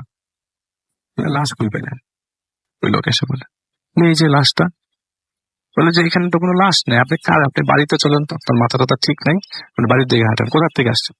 ঢাকা থেকে আসছে। নিশ্চয়ই অনেকক্ষণ জার্নি করে আসছেন, বাড়ির দিকে হাঁটাতেন, আপনার মাথা ঠিক নাই, এখন হয়তো ভুলে কিছু ত্রিরোধ দেখতে পারেন, আপনি রাস্তা হাঁটা, আর এই জায়গাটা ভালো না। কেন ভালো না এই জায়গাটা? বলে এই জায়গা দিয়ে আপনি কি আগে কখনো চলাফেরা করেননি? বলে এটা আমার বাড়ি এই জায়গায়। বলে এই জায়গায় আপনি কিভাবে চলাফেরা? সবসময় দিনের বেলায় চলাফেরা হয়েছে এবং ভ্যানের মাধ্যমে চলাফেরা হয়েছে। বলে রাতে কখনো চললেন না? বলে না, রাতে কখনো আসা হয় না। বলে রাতে এখানে তো প্রায় সময় খারাপ জিনিস ঘটে, আপনি কেন দিক দিয়ে আসতে গেলেন হেঁটে হেঁটে? আপনাকে আমি পাইছি, আমি নিজেই ভয়ে ভয়ে আসছি, আপনাকে আমি পেয়ে গেলাম, গান গেতে গেতে আপনাকে পেয়ে গেলাম। তো এখন আপনি লাশ দেখতেছেন, এখানে কোনো লাশ নেই, আপনাকে বাড়ির দিকে আগাতেই চলেন।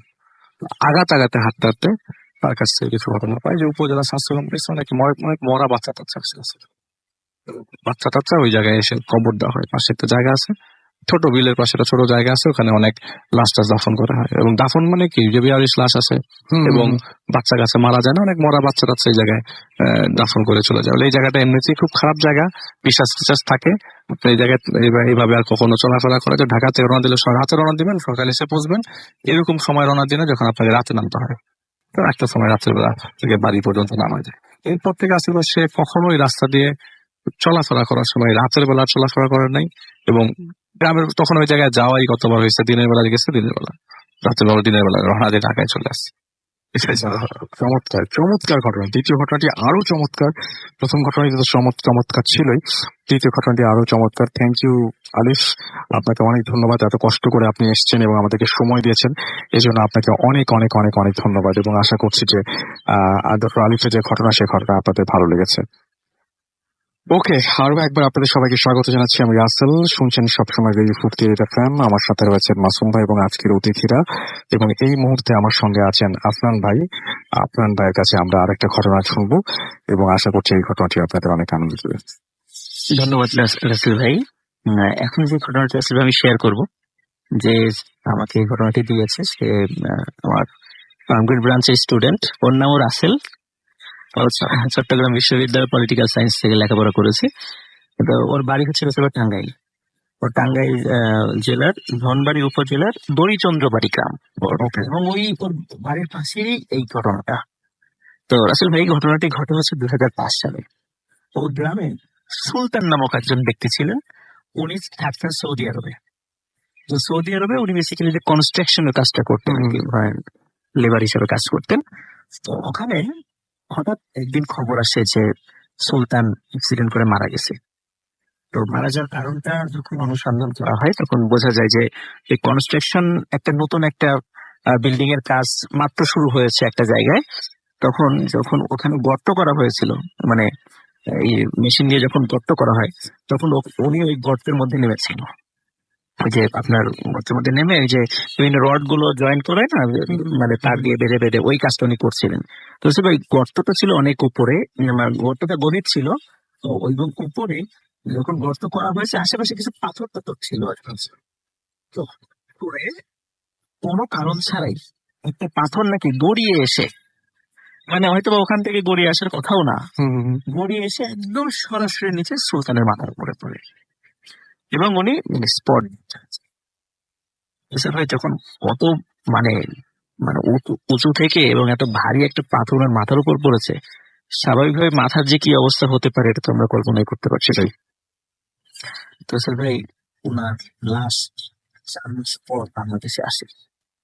বাংলাদেশে আসার পর এখন যখন আসে তার গ্রামের বাড়িতে, ওই দরিচন্দ্র বাড়ি গ্রামে আসার পরে সবাই মোটামুটি মানে জানাজা পরে দ্রুত কবর দিতে হবে, কারণ মনে করেন যে ইসের থেকে আপনার শাহজালাল ইন্টারন্যাশনাল এয়ারপোর্ট থেকে আবার টাঙ্গাইল পর্যন্ত লাশ নিয়ে আসা একটা দীর্ঘ সময়ের ব্যাপার। ওই সময় ফ্রোজেন ছিল, তারপর এখানে নিয়ে আসা লাশটা পচন ধরে যেতে পারে, এই জন্য দ্রুত সেটা দাফন কাফনের ব্যবস্থা করতে সবাই বলেছিল যে এটা যেন কফিন সহকারেই দাফন করা হয়। কিন্তু এখন পরিবারের সদস্যদের একটা হয় যে আমরা শেষ দেখা দেখবো, সবাই বলে যে আসলে মাথার অবস্থা এমন হয়ে গেছে যেটা আসলে দেখার উপযোগী নাই, বলে না তাও দেখবো, কারণ মনের একটা ব্যাপার তো আছেই, যে একটা হৃদয়ের একটা আকুতি সন্তুষ্টির একটা ব্যাপার আছে। সবার নিষেধ সত্ত্বেও পরিবারের মানে লোকদের মানে পীড়াপিড়িতে শেষ পর্যন্ত কফিনটা সেটাই খোলা হয়। খোলার পর যখন ভাই মাথাটা করা হয় তখন মানে যারা দেখেছে সবাই ভয় পেয়ে গেছে, অলমোস্ট মাথা আসলে ছিলই না, মানে এত ভারী পাথর পড়ার পর ছিলই না। তো যাই হোক ভাই কবরটা ওনার কবর দেওয়া হয়, দরিচন্দ্র বাড়ি গ্রামে ওনার কবর দেওয়া হয়। কবর দেওয়ার মোটামুটি 3 থেকে 4 দিন পর থেকে শুরু হয় রসুল ভাই ঘটনা। প্রথম ঘটনাটি ঘটে ওই সুলতানের বাবার সাথে। উনি রাতের বেলা এশার নামাজ পড়ে ফিরছিলেন। তো এশার নামাজ পড়ে ফেরার সময় মসজিদ থেকে ওই সুলতানদের যে বাড়ির মাঝখানে যে কবরস্থানটি রয়েছে সেই কবরস্থানে সুলতানকে দাফন করা হয়েছিল। ওনার বাবা রাতে একা একাই হেঁটে হেঁটে আসছিলেন। হঠাৎ করে ওনার মনে হলো কে যেন রাস্তার পাশ থেকে ওনাকে ঢিল মারছে। উনি চিন্তা করছে এত রাতের বেলায় ঢিল মারে কে। উনি খুব মানে বিরক্ত হয়েছেন প্রথম দিকে। আচ্ছা, এইরকম দুষ্টামি, আমি তো মুরব্বী মানুষ, রাতের বেলা এই ধরনের দুষ্টামি করার কোনো মানে না। তখন উনি রাগ করে বলেন এই কে ঢিল মারে কে। তখন দেখে এই যে ওই একটা গাছের পাশে, রাস্তার পাশে কবরস্থানটা মানে কবরস্থানটা যে পাশে, গাছের পাশে একটা লম্বা ছায়া মূর্তি দেখা যাচ্ছে। তো উনি স্পষ্ট বুঝতে পারছেন ছায়া মূর্তিটাই ঢিল মেরেছে। তো উনি খুব মানে রাগ করেন, মানে রাগ হয় ওনার, কে দুষ্টামি করছে একটু দেখে আসি। আচ্ছা, তখন গ্রামে চিন্তা করে, গ্রামে তো অনেক লম্বা লম্বা ছেলে পেলে আসে আর কি, মনে হয় এই দুষ্টামিটা শুরু করেছে আর কি। কারণ ওই গ্রামের মুরব্বীরা অনেক সময় সালিশ টালিশ থেকে তাদেরকে একটু সাহায্য করেন, তো মনে করছে রাতের বেলা হয়তো বা এই আমাকে ইচ্ছা করে বিরক্ত করছে আর কি। উনি রাসেল ভাই কাছে যান সাহস করে, কে উনি কে দেখেন রাসেল ভাই, ওই লম্বা যে ব্যক্তিটা ওটা আর কেউ নয়, তার ছেলে সুলতান। উনি ওটা দেখেই তো ওইখানে সেন্সলেস হয়ে গেছেন। এখন যখন এশার নামাজ পড়ে যখন আরো কিছু লোক আরেকটু দেরিতে আসছে, তখন দেখে কি ব্যাপার, আসলে ওই পাশে সাদা কারণে কিছু একটা পড়ে আছে মনে হয়, কাছে গিয়ে দেখে সুলতানের বাবা অজ্ঞান হয়ে পড়ে আছে। তখন তারা সবাই ধরাধরি করে নিয়ে আসে। নিয়ে আসার পরে বাড়িতে আসার পরে যখন বলা হয় যে কি হয়েছিল, উনি সবাইকে খুলে বলেন যে আমি তো এই সুলতানকে দেখেছি, এই অবস্থা। এখন বলছে আপনি হয়তো বা মনের ভুল টুল দেখতে পারেন, সবাই এইরকম বিষয়টাই বলেছে আর কি। আসলে ভাই এর পরের দিন যে ঘটনাটা হয় সেটা হলো ওই গ্রামে ওই ওখান থেকে কিছু লোকজন থাকে না, অনেক দূরে কাজ করে, তো ওই সাইকেল চালিয়ে যায়, সাইকেল চালিয়ে আসে। তেমনই একজন ব্যক্তি রাতের বেলা এসে আমাদের পরে প্রায় 10টা 10:30টার দিকে। গ্রামে তো 10:30 মানে অনেক রাত আর কি। তো উনি সাইকেল চালিয়ে আসছিলেন, হঠাৎ মানে একটা রানিং সাইকেল হঠাৎ করে থেমে যায়। মানে একটা রানিং সাইকেল হঠাৎ মনে হয় যে কে যেন খপ করে ধরে ফেলছে সাইকেলটা, এবং এই গতি জড়তার কারণে উনি সাইকেল থেকে মানে সাইকেল জায়গায় আছে, কিন্তু উনি মানে 10-15 হাত দূরে ছিটকে পড়েছেন। ছিটকে পড়ে গিয়ে ওনার শরীরে বিভিন্ন জায়গায় আঘাত লাগে, এবং উনি ছিটকে পড়ে যাওয়ার পরে যখন উঠে দাঁড়িয়েছেন, দেখেন সাইকেলের পাশে একটা লম্বা ছায়ামূর্তি দাঁড়িয়ে আছে। তো উনি আর ওই ছায়ামূর্তিটাকে এইটা আর উনি অ্যানালাইসিস করতে চান নাই, উনি তো পরিমরি করে দৌড় চিৎকার করতে করতে। এখন রাসেল ভাই যখন দ্বিতীয়বার এই ঘটনাটি ঘটে, তখন গ্রামবাসী চিন্তা করলো যে এটাও হয়তোবা তার মনের ভুল, বা অন্য কারণ হয়তোবা রাতের বেলা রাস্তায়, যেহেতু মাটির রাস্তা, কোনো কারণে হয়তোবা কোনো একটা জায়গায় উঁচু থাকতে পারে, সাইকেলটা হঠাৎ করে থেমে গেছে, পড়ে গেছে, এটা হতেই পারে, এরকমই সবাই চিন্তা করেছে এবং তাকে সান্ত্বনা দিয়েছে। যে বলে যে আমি এরকম ছায়ামূর্তি দেখেছি ও কবরস্থানে গেছে, কেউ সহজে বিশ্বাস করে না। হার্ড ঘটনা রাসেল ভাই। তখন এবার আর সাইকেল না, এবার মোটর সাইকেল। প্রায় মাটির রাস্তাতেই গতিটা স্বভাবত স্লো থাকে, কিন্তু মাটির রাস্তা আসলে সমান ছিল, কিন্তু মানে বেশ প্লেন রাস্তা ছিল মাটির রাস্তাটা। তো একটা মোটরসাইকেল আসতেছিল রাতের বেলা, এটাও রাসেল ভাই রাত 11টা থেকে 12টার মধ্যে এরকম একটা সময়। রাসেল ভাই যখন ওই কবরস্থানটা ঠিক পার হয়েছে, তখন মানে ওটাও একই ঘটনা, হঠাৎ করে মনে হচ্ছে এই গতির মোটরসাইকেলকে হঠাৎ করে খুব চলে যেতে ধরেছে।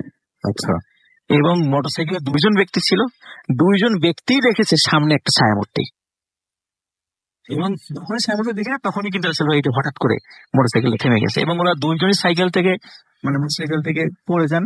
পড়ে যাওয়ার পরে তাদেরও শরীরে হয় মানে মানে তারা আহত হন আর কি।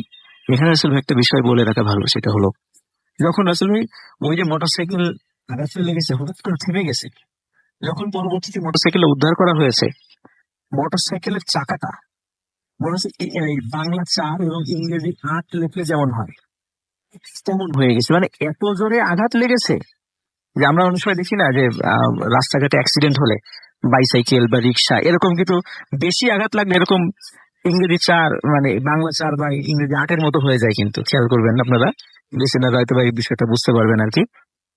আসলে একটা ফাঁকা জায়গায় তারা চিন্তা করলো এই জায়গায় কোনো এরকম কোনো বাধা নাই, কিচ্ছু নাই, এত জোরে আঘাতটা লাগলো কিসে? তখন রাসেল ভাই বুঝতে পারে যে আসলে এটা আর কিছুই না, ওই যে একটা ছায়ামূর্তি, এবং যেহেতু সুলতানের বাবা প্রথম সাহস করে দেখেছিল ওই ছায়ামূর্তিটা সুলতানের ছায়ামূর্তি, তখন তারা মানে সবাই বুঝতে পারে যে এখন এই রাস্তাটা খুবই মারাত্মক, এদিকে রাত্রেবেলা এইভাবে আর হাঁটা যাবে না। রাসেল ভাই এখন একটা সমাধান কি? এরকম দেখা যায় রাতের বেলা কেউ মানে কিছু দেখুক আর না দেখুক, ক্ষতি হোক না হোক, গভীর রাতে হেঁটে গেলেই ওই গোরস্থানের পাশে একটা ছায়ামূর্তি তারা দেখতো। এতে করে একটা উপকার হয় রাসেল ভাই গ্রামে, সেটা হলো গ্রামে প্রচুর চুরি ডাকাতি হতো, বিশেষ করে রাতের বেলা। ওই যে কারো কাঁঠাল চুরি, কারো কলার কাঁদি চুরি, কারো মুরগি চুরি, এই চোর সম্প্রদায়ের আনাগোনা একদম বন্ধ হয়ে যায়, এই একটা উপকার হয়। এবং সেই সাথে ওই গ্রামে লোকজনের রাতের বেলা আসলে বেরোতে পারতো না, তখন এই সমাধানের জন্য একজন আলেমের শরণাপন্ন হওয়া হয়। তো আলেম বহু চিন্তা ভাবনা করে উনি বলেন যে আসলে সুলতানের লাশটা যখন এখানে আসছে, তখন যে প্রক্রিয়াতে তাকে মানে দাফন কাফন করার কথা ছিল, এমনকি জানাজাটাও তার ঠিক মতো হয়নি। যিনি জানাজা পড়িয়েছেন উনি জানাজার ভালো করে পড়ানোর নিয়মই জানেন না, অথচ এই লোককে দিয়ে জানাজা পড়ানো হয়েছে। তখন এখন সমাধান কি? কবর তো হয়ে গেছে। তখন বলেছে সমাধান হচ্ছে যে আপনারা সবাই মিলে একটা গায়েবানা জানাজা পড়ে দেন। সে তো জানাজা তো হয়ে গেছে, একবার কবর হয়ে গেছে, আপনারা সবাই মিলে একদিন ভালো আলেমকে ডেকে নিয়ে গায়েবানা জানাজা পড়ে দেন। তখন আসলে ভাই ওই একজন ভালো আলেমকে নিয়ে এসে তখন সুলতানের রুহের উদ্দেশ্যে নতুন করে একটা গায়েবানা জানাজা পড়ানো হয়। আচ্ছা, এরপর থেকে রাসেল ভাই 2005 সালের পর থেকে এখন পর্যন্ত ওই ধরনের কোনো ঘটনা মানে সুলতান কেন্দ্রিক ওইখানে এমনি টুকিটাকি ঘটনা এমনিতেও ঘটতেই পারে গ্রামে, বাট ওই যে ঘটনাটা শুরু হয়েছিল ওটা কিন্তু রাসেল ভাই স্টিল নাও এখন পর্যন্ত আর ঘটেনি। এটাই ছিল রাসেল ভাই। অনেক ধন্যবাদ আপনাকে আপনার ঘটনার জন্য, এবং আশা করছি যে ঘটনাটি আপনাদের অনেক ভালো লেগেছে। এখন যেটা করব সেটা হচ্ছে সরাসরি একটা বিরতিতে চলে যাব এবং বিরতিতে যাবার আগে জানি যে আমাদের ইমেল অ্যাড্রেস হচ্ছে bhuthfm@radio40.fm which is bhwtfm@radiofoyt.fm। আমাদের যে ফেসবুক পেজ দুটো রয়েছে সেই পেজ দুটোর অ্যাড্রেস হচ্ছে www.facebook.com/radio40 and www.facebook.com/bhuthfm.russell। আমাদেরকে ইমেল করতে চাইলে আমাদের ইমেল অ্যাড্রেসে আপনার ঘটনা পাঠান। অবশ্যই শুরুতে উল্লেখ করুন যে আপনি ঘটনাটি এসে শেয়ার করতে চান নাকি আপনি চান আপনার ঘটনা আমরা পড়ে শোনাই। যারা দেশের বাইরে রয়েছেন তারা সরাসরি অডিও ক্লিপ পাঠিয়ে দিতে পারেন আমাদের কাছে। শুনছিলেন ভূত এফএম ঈদ স্পেশাল। এই মুহূর্তে একটা বিরতি নিচ্ছি, বিরতির পরে আবারও ফিরে আসছি এবং যখন ফিরে আসবো তখন ফিরে আসবো একটা স্পেশাল গেস্টকে নিয়ে। সেই পর্যন্ত আমাদের সঙ্গে থাকুন।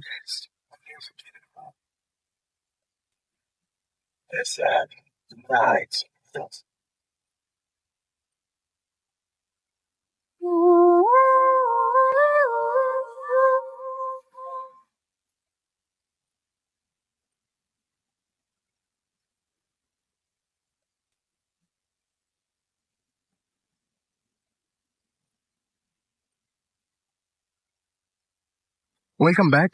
শুনছেন সবসময় রেডিও 48 এফএম। আমি রাসেল আছি সাথে। আমার সাথে রয়েছেন, যেরকম আমি একটু আগেও বলছিলাম যে আমাদের একজন special guest, very special guest আজকে ভূত এফএমের। তিনি হচ্ছেন আহমেদ বাবু, অর্থাৎ আমাদের বাবু ভাই, সবার প্রিয়। এবং বাবু ভাইকে একটু জানিয়ে রাখি যে এই কয়েকদিন আমরা শুরুতেও বলেছি যে কয়েকদিন আমরা যখন ইমেল গুলো দেখছিলাম ম্যাক্সিমাম ইমেইলের মধ্যেই আপনার নামটা এসছে যে আপনি যেন ঈদের স্পেশাল এপিসোডে যেন আপনাকে আনা হয়। ওয়ালাইকুম সালাম। সো বাবু ভাই ইজ হিয়ার। তো আমার কাছে মনে হয় যে বাবু ভাই, কোরবানি ঈদ তো কালকে, আজকে ঠিক ঈদের আগের দিন। সবাইকে ঈদ মোবারক জানাচ্ছি আরো একবার আপনাদের সবাইকে। এবং বাবু ভাই, কোরবানি ঈদ নিয়ে কিছু বলতে চান?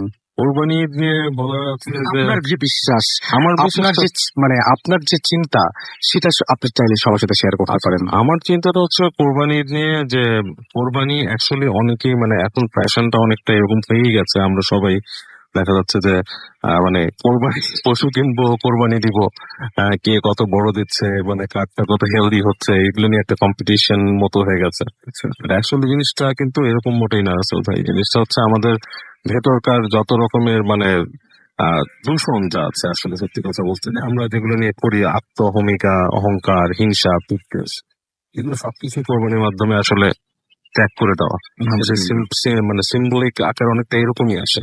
তবে এটা খুব একটা মজার ব্যাপার। গরু কেনাটা খুব আনন্দের ব্যাপার, আনন্দ জিনিস। খুবই আনন্দের ব্যাপার। আচ্ছা, এই কষ্ট, এই যে এত কষ্ট করে যাওয়া, তারপরে গরু দেখা, পরে যখন নিয়ে বাড়ি ফেরেন তখন সবকিছু মনে হয় না সব সার্থক হয়ে গেছে? সব সার্থক, মানে গরুটা নিয়ে বাসায় আসার সময় বেশ সার্থক। এবং সবাই দিয়ে দাম কত এরকম মজাই লাগে না? মজাই, মানে এটা একটা আনন্দের পার্ট হয়ে গেছে এখন।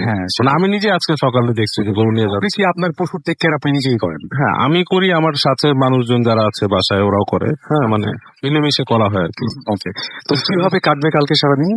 কালকে সকালবেলা আল্লাহ যদি বাঁচা রাখে তাহলে, যে ধরেন নামাজ পড়া, তারপর ফিরে এসে গরুকে গোসল করানো, গরুকে গোসল করাও রাখতে পারো। তারপরে মনে করেন যে কুরবানি করা আর কি। দেন তো তারপর মাংস কাটাকাটি করা, সেগুলো ডিস্ট্রিবিউশন করা, এগুলো আপনি নিজেই করেন? আপনার মানে নিজে হাতে লাগান? আলহামদুলিল্লাহ। এখন ধরেন বাসায় মানে পুরুষ বলতে আমি মোটামুটি মেন দায়িত্বপ্রাপ্ত মানুষ আর কি।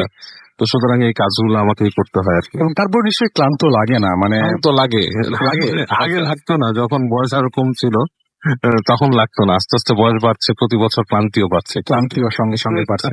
চমৎকার কথা বলেন বাবু ভাই। এবং বাবু ভাইয়ের কথা যেরকম, বাবু ভাইয়ের লেখাও সেরকম। আমরা যারা পড়েছেন তারা নিশ্চয়ই জানেন যে বাবু ভাইয়ের লেখাও খুব চমৎকার।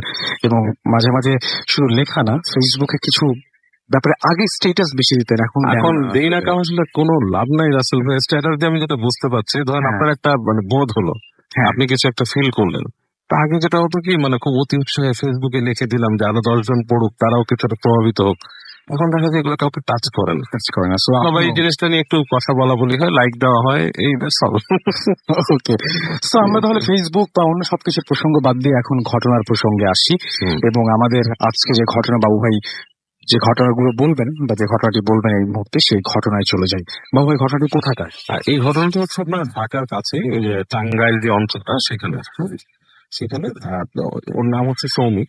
যদি ওর নাম সৌমিক, মুসলিম ফ্যামিলির ছেলে, নামটা কি সৌমিক রাখা হয়েছে। এনিওয়েজ, তো ওদের ব্যাপারটা হচ্ছে কি, ওর ফ্যামিলিতে সবাই ঈদের ছুটিতে বাড়ি যায় আর কি। ওদের মূল বাড়ি ছিল হচ্ছে আরো দূরে কোথাও, মানে দিনাজপুরের কাছে একটা জায়গায়। সো ওরা টাঙ্গাইলে থাকতো। তো ঈদের আগে সবাই চলে যায়, বাট ও যেহেতু বন্ধু বান্ধব সবার সাথে একটু সময় কাটাতে চায়, তো সেই কারণে ও যায় না আর কি। ও বাসায় থেকে যায়, ওর মানে বাবা মা বাড়ি চলে যায়, ও একাই থাকে অলমোস্ট বাসার মধ্যে, একজন কেয়ারটেকার সহ আর কি। তো যেটা হয়, তো ঈদের ছুটিতে বেশ একলা কিছুদিন ওখানে থাকে, 2-3 দিন থাকার পরে ওর ফ্রেন্ডরা করে যে ঈদের পর দিন ওরা একটা বাড়িতে যাবে, সেখানে যে ক্যাম্পিং করবে। এবং ওই বাড়িটার যে লোকেশনটা ওকে দেওয়া হয়, যে বলা হয় যে এই বাড়িটাতে একটা ফ্যামিলি থাকতো, তারা মানে তারা একটু জমিদার টাইপের ছিল এবং বেশ বড় বাড়ি, ওটা ওরা চলে গেছে, ওরা ইন্ডিয়া বা কোথাও থাকে, এখন বাসাটা খালি পড়ে থাকে মোস্টলি। ওর যে বন্ধু আছে সে ওখানে আর কি ইসের সাথে কথা বলে, ওখানকার কেয়ারটেকারের সাথে কথা বলে একটা অ্যারেঞ্জ করেছে রাতের বেলা যাতে ওখানে ওরা ক্যাম্পিং করতে পারে, এরকম কিছু একটা। যাই হোক, শ্রমিক ওখানে ওদের বন্ধুদের সাথে ওখানে যায়, এবং যেদিন ওরা ওই বাসাটায় যায় দুপুরের দিকে ওরা পৌঁছায়, বাসাটা যেয়ে দেখে যে ও মানে দুপুর মানুষজন খুব কম ওই এলাকায়, তেমনি মানুষ নাই, কারণ ঈদের সময় আরো মানুষ কমে গেছে এলাকায়, একটু খা খা করছে একটা জায়গা। এবং বেশ বড় একটা আঙিনা আছে বাড়ির সামনে, এবং ভেতরে ঢুকলে বাড়ির পুরানো আমলের দরজা জানালা এরকম একটা বাড়ি। সো ও বলেছে যে এখনো অনেকে নাকি ওই জায়গাটা মানে এখনো অনেকে চেনে ওইখানে বাড়ি হিসাবে। I don't know, I am not sure, যেহেতু আমি যাইনি ওখানে। তো দেখ, ওই বাসাটার মধ্যে ওরা যায় যে দুপুরের পর থেকে ওরা আয়োজন করে ওখানে কে কোথায় থাকবে, কি করবে না করবে। সো এইভাবে করে ওদের সময়টা কেটে যায় সন্ধ্যা পর্যন্ত। সন্ধ্যার পরে মোটামুটি আয়োজন করে ওরা আড্ডা টাড্ডা মারে, এবং ওদের মধ্যে একজন তখন ওই বাসার কাহিনী বলতে থাকে ওদেরকে, যে এই বাসার মধ্যে কি মানে বাসাটা মানে কার ছিল, কিরকম কি হয়েছে এখানে। তো ঘটনা উঠে আসে যে ওই বাড়িতে ওদের যে বাড়ির যে ফ্যামিলি ছিল তাদের একজন মানে মাসি আর কি, খালা হয়, তিনি নাকি ওই বাড়িতে মারা গিয়েছিলেন আত্মহত্যা করে। তো অনেকে নাকি মনে করেন যে ওখানে ওই মাসিকে দেখা যায় এরকম কিছু, এবং আরো কিছু এরকম মানে ভয়ের কথা ওদেরকে বলে যে এখানে এরকম এরকম হয় এসে। তো এটা শুনে ওর মধ্যে একটু ভয় কাজ করা শুরু করে, ওদের সবার মধ্যেই ভয় কাজ করা শুরু করে। তো সবাই মোটামুটি চায় যে একটা রুমের মধ্যে থাকবে এরকম। কিন্তু শ্রমিক মোটামুটি ও বলে যে না, আমি আসলে একলা ওরকম থাকতে মানে সবার সাথে একসাথে থাকতে চাচ্ছি না, তাতে আমাকে তোমরা ওই পাশে যে রুমটাতে আমি থাকতে চেয়েছি ওটাই দিও তোমরা। তো ও বলে ঠিক আছে। তো রাত্রেবেলা ওরা ওখানে থাকে। তো আড্ডা মেরে যখন নাকি আপনার রাত গভীর হয়ে গেছে, ধরেন 11টা-12টার সময়, যে যার রুমের মানে যে ওরা চলে যায় 4-5 জন একদিকে, আর ওর রুমটা যেখানে থাকার কথা বলছে ওখানে চলে যায় রাতে। তো রাত্রে যখন ও ঘুমাইছে, মানে শুয়ে আছে, শোয়ার খুব ভালো কোনো ব্যবস্থা না, পুরানো আমলে খাটের মধ্যে ওই যে আপনার ওই চাদর টাদর মুড়ি দিয়ে আর কি শুয়ে আছে। তো বলতেছে যে একটা সময় ওর কাছে ফিল হয় যে ওর এই যে বাসাটার ভিতরে যে ওই দরজার ওই পাশে মনে হয় যে কেউ হাঁটা চলা করে, সাউন্ড হচ্ছে। তো মনে মনে চিন্তা করে হয়তো ফ্রেন্ডরা ওখানে হাঁটাচলা করতেছে, যেটা রেস্টটা অনেক নর্মাল ভাবে নেই। তো একটু পরে ফিল করে যে ওর যে দরজাটা, রুমের দরজাটা, ওটা টুপ করে ধাক্কা দিল। মানে ইটস লাইক কেউ একজন নক করার মতো, নক ঠিক না, জাস্ট হাত দিয়ে একটা পুশ করলো ওখানে। তো ও তখনও ভাবে যে ওর ফ্রেন্ডরা মনে হয় ওর সাথে দুষ্টুমি করতেছে, আচ্ছা। যে সামথিং স্বাভাবিক, যে ও যেহেতু ভূতের গল্প বলছে এবং এই সেখান। তো জিনিসটাকে সে অনেকভাবে স্বাভাবিক নেওয়ার চেষ্টা করে, বলে যে আসলে এটা কিছুই না, ফ্রেন্ডরা এরকম করতেছে। আবার শুয়ে থাকে, আবার অনেকক্ষণ পর ধপ করে এরকম দেখা যায়। তো এইবারও সে মনে করতেছে বন্ধুরাই এরকম দুষ্টুমি করতেছে। তো ও যেটা করে, ওরে কি আস্তে করে খাট থেকে নামে, পা টিপে টিপে টিপে টিপে ওই ইসের কাছে যায়, ওই দরজার কাছে যায়। ও চিন্তা করছে এইবার যদি ধাক্কা দেয় ও দরজাটা ঠাস করে খুলে ফেলবে। যাই হোক, এবং ও শিওর যে ওর বন্ধুরা ওখানে থাকবে এবং সে উল্টা মজা নেবে তাদের থেকে। তো ওইভাবে দাঁড়ায় থাকে প্রিপারেশন নিয়ে। তো অনেকক্ষণ চলে যাচ্ছে, দরজা আর নক হয় না। হ্যাঁ, এরকম একটা ইসের মতো ও চুপচাপ দাঁড়া থাকে। হঠাৎ করে দরজার মধ্যে আবার একটা এরকম ধাক্কা মারার সাথে সাথে করে কি দরজার টান দিয়ে খুলে দেয়। খোলার পর যেটা হয়, ও নিজেই ফ্রিজ হয়ে যায়। যে দরজা খোলার সাথে সাথে মনে হয় যে একটা বাতাস ঢুকলো ঘরের ভিতরে, মানে বাতাসটা হচ্ছে একটা দমকা বাতাসের মতো হালকা, ইটস লাইক কেউ যদি কাউকে পাস করে চলে যায়, মানে পাস করে যায়, পাশ থেকে কিন্তু একটা বাতাসের হালকা সেরকম এটা। এবং ওর কাছে মনে হয় যে ওর ঘাড়ের কাছ থেকে মানে ঠান্ডা বাতাসের একটা চলে গেল গুজ বাম্পের মতো। ও তাকে দেখে যে সামনের করিডোরে কেউ নেই, মানে পুরো জায়গাটা ওই জানালার আলো দিয়ে দেখা যাচ্ছে, ওখানে যে পুরানো আমলের জানালাগুলো, এই জায়গার মধ্যে করিডোর কেউই নেই, শুধু রাত্রের আলো যতটুকু পড়ছে এতটুকুই। এবং তখন ওর গায়ের লোম পুরা পুরো দাঁড়ায় যায়। ও তখন মনে করে যে মানে আমি এটা কি করলাম, মানে হঠাৎ করে কি হলো, মানে কিছুক্ষণের জন্য পুরোপুরি সেন্স হারায় ফেলে। এবং পরবর্তী ও কি করে, মানে ভয় পেয়ে ও বন্ধুদের নাম ধরে ডাকা শুরু করে। এবং এই ডাকের চোটে ওর বন্ধুরাও মনে কোনো ভয় পাইছে, এবং এই কারণে ওর ওই চিৎকার শুনে ভয় পায়, দরজা খুলে না কিন্তু কেউই। তো ও কিছুক্ষণ ফ্রিজ হয়ে এখন দাঁড়ায় থেকে তখন একটু পরে নিজে ধাতস্থ হয়, মনে করে যে কিছু মানে কিছু হচ্ছে না, অতটুকুই হয়েছে আর কিছু হচ্ছে না। তো এরপরে মনে করেন যে দরজাটাকে চাপায়, রুমে আসে। তো চিন্তা করতে থাকে যে ঘটনাটা কি হলো, আসলে কি ভৌতিক কিছু হচ্ছে নাকি ফ্রেন্ডরাই আসলে ধাক্কায় মজা করে করার জন্য কোনোভাবে একটা কিছু, মানে ওরা চলে গেছে বা সামথিং, এরকম চিন্তা করে দরজাটা লাগায়, এসে ও বিছানায় শুয়ে। তো বিছানায় শুয়ে যখন নাকি ওর যখন ঘুম চলে আসছে রাসেল ভাই, এই সময় হঠাৎ হঠাৎ করে ওর হাতটা পড়ে বামে। ওর মনে হয় যে ওর হাতটা ঠান্ডা কিছুর উপরে পড়েছে, লাইক মানুষের শরীর যদি ঠান্ডা হয়ে যায়, মানে মানে ঠান্ডা অসার, মানে যেটা নাকি আসলে যে অনুভূতিটা আমরা সাধারণত পাই না। বলতে গেলে আমরা মনে করি যে মরা লাশ ঠান্ডা হয়ে গেছে, এরকম একটা ঠান্ডা কিছুর উপর পড়ে। আটকে উঠে ওরকম করে তাকায়, তাকায় যেটা দেখে যে একটা ওর হাত পড়ছে, ওর কাছে মনে হচ্ছে একটা মানে কালো কোনো অবয়ব শুয়ে আছে, যেটা কিন্তু মানুষ বোঝা যাচ্ছে না। মানে অবয়বটা মানুষ টাইপেরই, লম্বা, কিন্তু মানে কোনো গায়ের কালারও দেখা যাচ্ছে না, অঙ্গুলের কিছু দেখা যাচ্ছে না, বোঝা যাচ্ছে এটা মানুষ টাইপের কিছু, আচ্ছা, ওই শেপটা মানুষের মতো। শেপটা মানুষের মতো না। এবং এই সময় মনে হচ্ছে কি ওকে জড়ায় ধরলো, হাতটা দিয়ে এভাবে জাপটে ধরছে। এবং তখন ও বলছে যে যেই বোবায় ধরে এক্সপিরিয়েন্সটা মানুষের হয়, জি। দম নিতে পারে না, এবং অনেক চেষ্টা করতেছে চিৎকার করার, কথা বলার, দোয়া পড়ার, এগুলো সে অনেক চেষ্টা করতেছে, এবং ওর কিছুই হচ্ছে না। এবং একটা পর্যায়ে ওর কাছে মনে হচ্ছে যে মানে ওর মারা যাবে, এরকম একটা অবস্থা। অনেক কষ্টে সে মানে চেষ্টা করতে করতে করতে একসময় দোয়া একটু পড়ে, এবং ওই সময় মনে হয় ওকে ছেড়ে চলে যায় জিনিসটা। কিন্তু ছেড়ে যাওয়াটা কাইন্ড অফ লাইক ধাক্কা দিয়ে চলে যাওয়ার মতো। এই অবস্থায় ও লাফ দিয়ে ওঠে, এবং ও যে দোয়া পড়তেছিল দোয়াটা মুখ দিয়ে বের হয় পুরা। এবং ও বলে যে ভাইয়া, এই যে অনুভূতিটা ছিল, এটা কিন্তু একদম জাস্ট লাইক আপনার মানে মানে বোবায় ধরে অনেকে বলে ঘুমের মধ্যে, ইটস নট লাইক দ্যাট। আমি একদম ফিল করছি যে আমার পাশে ঠান্ডা কিছু ছিল, এবং আমার হাত পড়ছিল গায়ের উপরে, এবং আমি সম্পূর্ণ চেতনায় ছিলাম। সো স্লিপ প্যারালিসিস নিয়ে মানুষ যারা বলে, আমি নিজে অনেক পড়েছি, অনেকে মেডিকেল ব্যাখ্যা দিতে থাকেন, আসলে এইসব কাহিনী শোনার পর কিন্তু ওইটার ব্যাখ্যাটার কোনোই আসলে কাছে আসে না, কারণ আমি রিলিজিয়াস ব্যাকগ্রাউন্ড গুলো শুনেছি আসলে জিনিসটা কি। Actually it doesn't make any sense. তো যাই হোক, ও কিন্তু কোনো মতে ওখানে বসেই রাতটা পার করে ওর মতো। এবং সকালবেলা ওর বন্ধুরা আসে, বন্ধুরা বলে ওর চিৎকার শুনেছে রাত্রেবেলা।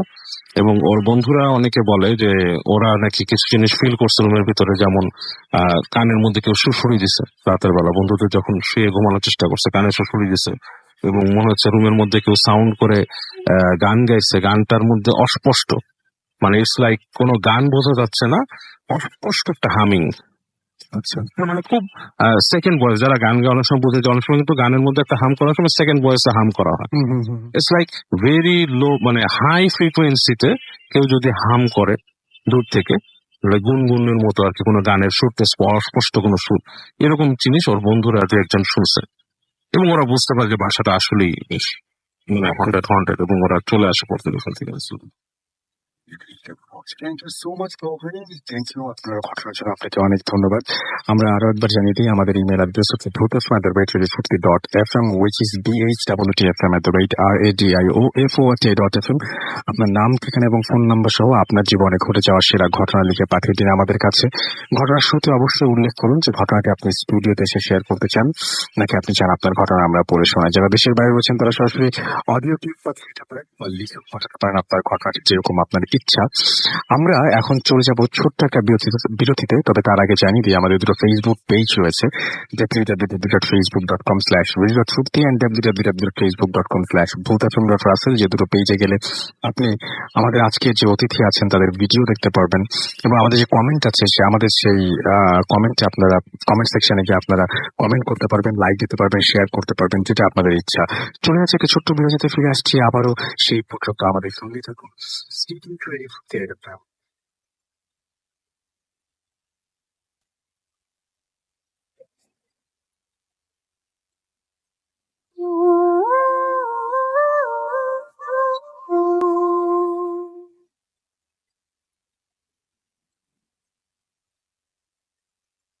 Welcome back.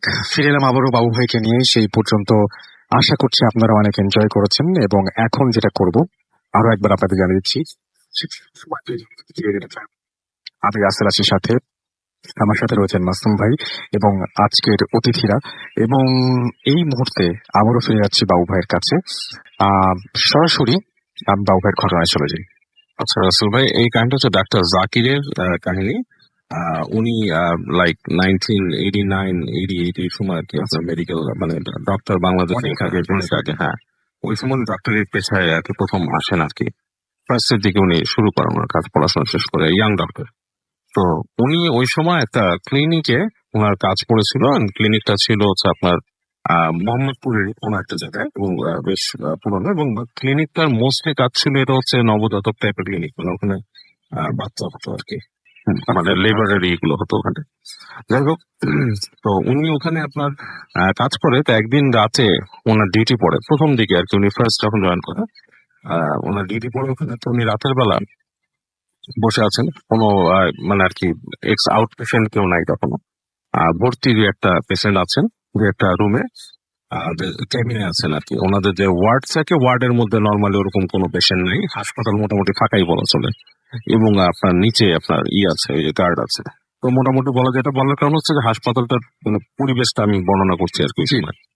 এবং হাসপাতালটা ছিল হচ্ছে পুরো পুরোনো একটা বাড়িতে, দ্যাট ইজ লাইক, তো ক্লিনিকটা ছিল হচ্ছে আপনার সেই পাকিস্তান আমলে কোনো বাড়িতে, বেশ বড় আর কি জায়গা নিয়ে।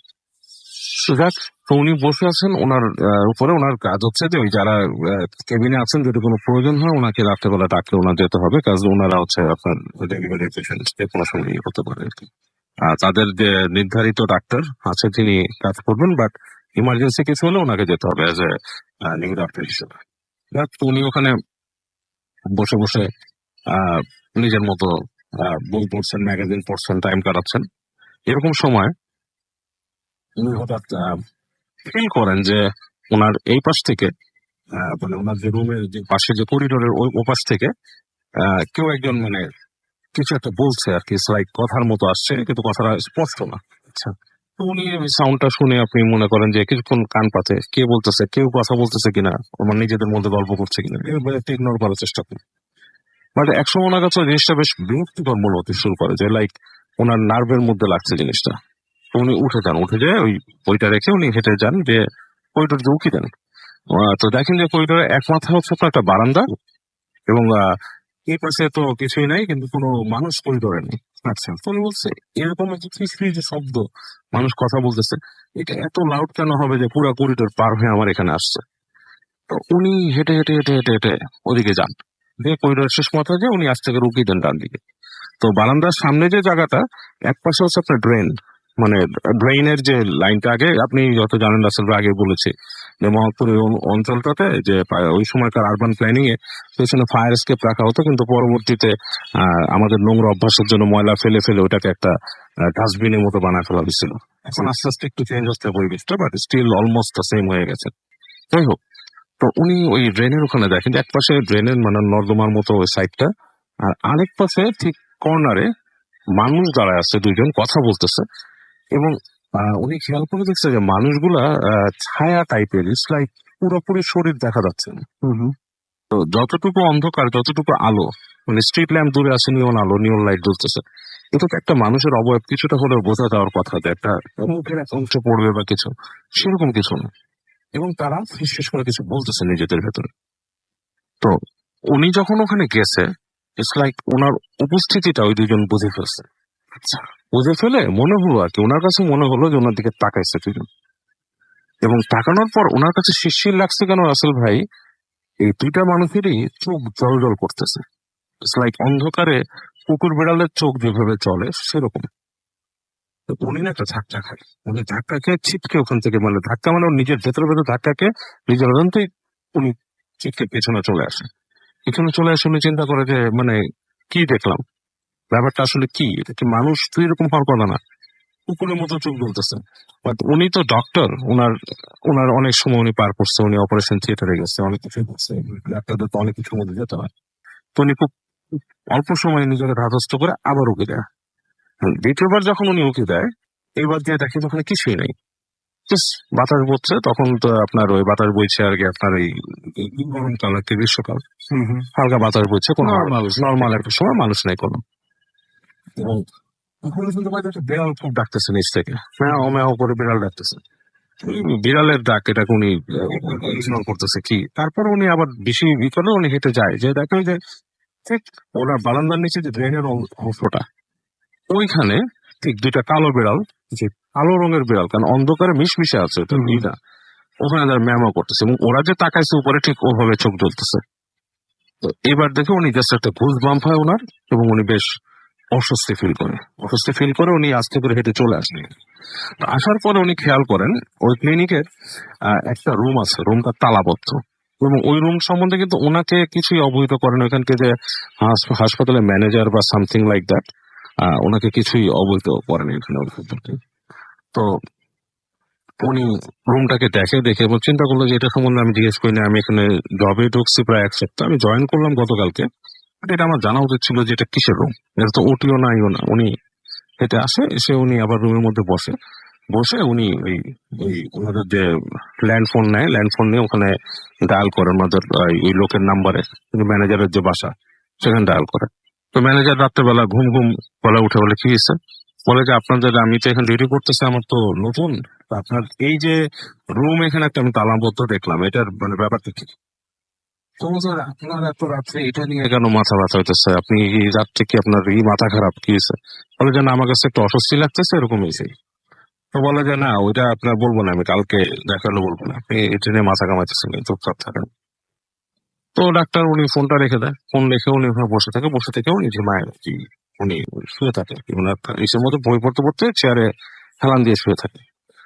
তো এই সময় ওনার যখন একটু ঝিমুনি চলে আসছে, উনি ঝিমুনির মধ্যে দেখতেছে আধো তন্দ্রা আধো ইসের মধ্যে একটা মহিলাটা বেশ মনে করেন যে মাঝ বয়সী হবে, মনে করেন মাঝ বয়সী বলতে বয়স হয়ে যায়, সেটা ঠিক না, 30-35 এরকম বয়স হবে একটা মহিলা, শাড়ি পরা, ওনার রুমে আসছে এবং চুলগুলো এলোমেলো, এবং মনে হচ্ছে যে ওনার আঁচলে এবং পেটের কাছে বেশ ব্লাড। সে বলছে যে আমার বাচ্চাটাকে নিয়ে গেলেন, এভাবে করে বলতেছে, বেশ চোখ বড় করে।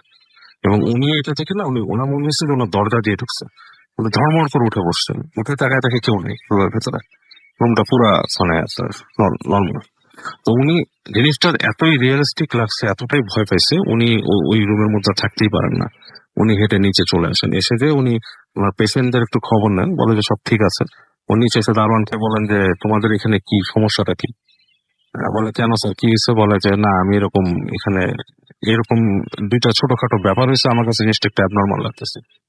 তো বলে না স্যার, কিছু না, ওই 2 তলা ওখানে, তখন জিজ্ঞেস করে কি, মানে আমতা করতেছে, বলে যে ওই পাশে হচ্ছে আপনার অ্যাবর্শন রুম, ওইখানে অ্যাবর্শন করা হচ্ছে। তো এখানে মানুষজন অনেক সময় উল্টাপাল্টা কিছু জিনিসপত্র দেখে, স্যার এটা নিয়ে চিন্তা করেন তো ডাক্তার, আপনার এটা নিয়ে তো ই করা কিছু না। তো ওনার কাছে না জিনিসটা খুব খারাপ লাগে। উনি তখন না মহিলাটার কথাটা ওই ইকে বলেনি, উনি যে বলছিল চোখ দেখছে, তখন বলতেছিল যে আমি এরকম এক মহিলাকে দেখছি এরকম এসে। বলে স্যার, কত কিছুই মানুষ দেখে, এখানে অনেক কিছু হয়, মানুষ তো অনেক সময় মারাও যায়, স্যার আপনি এগুলা নিয়ে আর করেন না, বাদ দেন স্যার বলেন। তো উনি তখনই ডিসাইড করেন যে উনি এখানে আর ওই ডিউটি করবেন না আর কি, উনি বের হয়ে চলে আসেন। তো উনি পরে ম্যানেজারের সাথে কথা বলছিলেন, ম্যানেজার বলছে আপনাকে তো আমি এটা মানে ওই সময় বলতে চাই না, কিছু না, এটা থাকেই, এরকম ক্লিনিকে প্রায় থাকে, যদিও বর্তমান সময় জিনিসগুলো অনেক কড়াকড়ি হয়ে গেছে, এগুলো এখন আর হয় না, অনেকটাই হয় না আর কি, শহরের মধ্যে তো ওরকম অনেক কড়াকড়ি হচ্ছে, বাট তো ওইখানে উনি এভাবেই আর কি ভয় পান আর কি, জিনিসটা এই যে থ্যাংক ইউ সো মাচ বাবু ভাই, থ্যাংক ইউ। আপনার ঈদ অনেক চমৎকার কাটুক এবং সেটাই আশা করি, এবং আপনাদের চমৎকার অনেক কষ্ট করে এসেছেন, এই জন্য আপনাকে অনেক ধন্যবাদ। তো আমরা মোটামুটি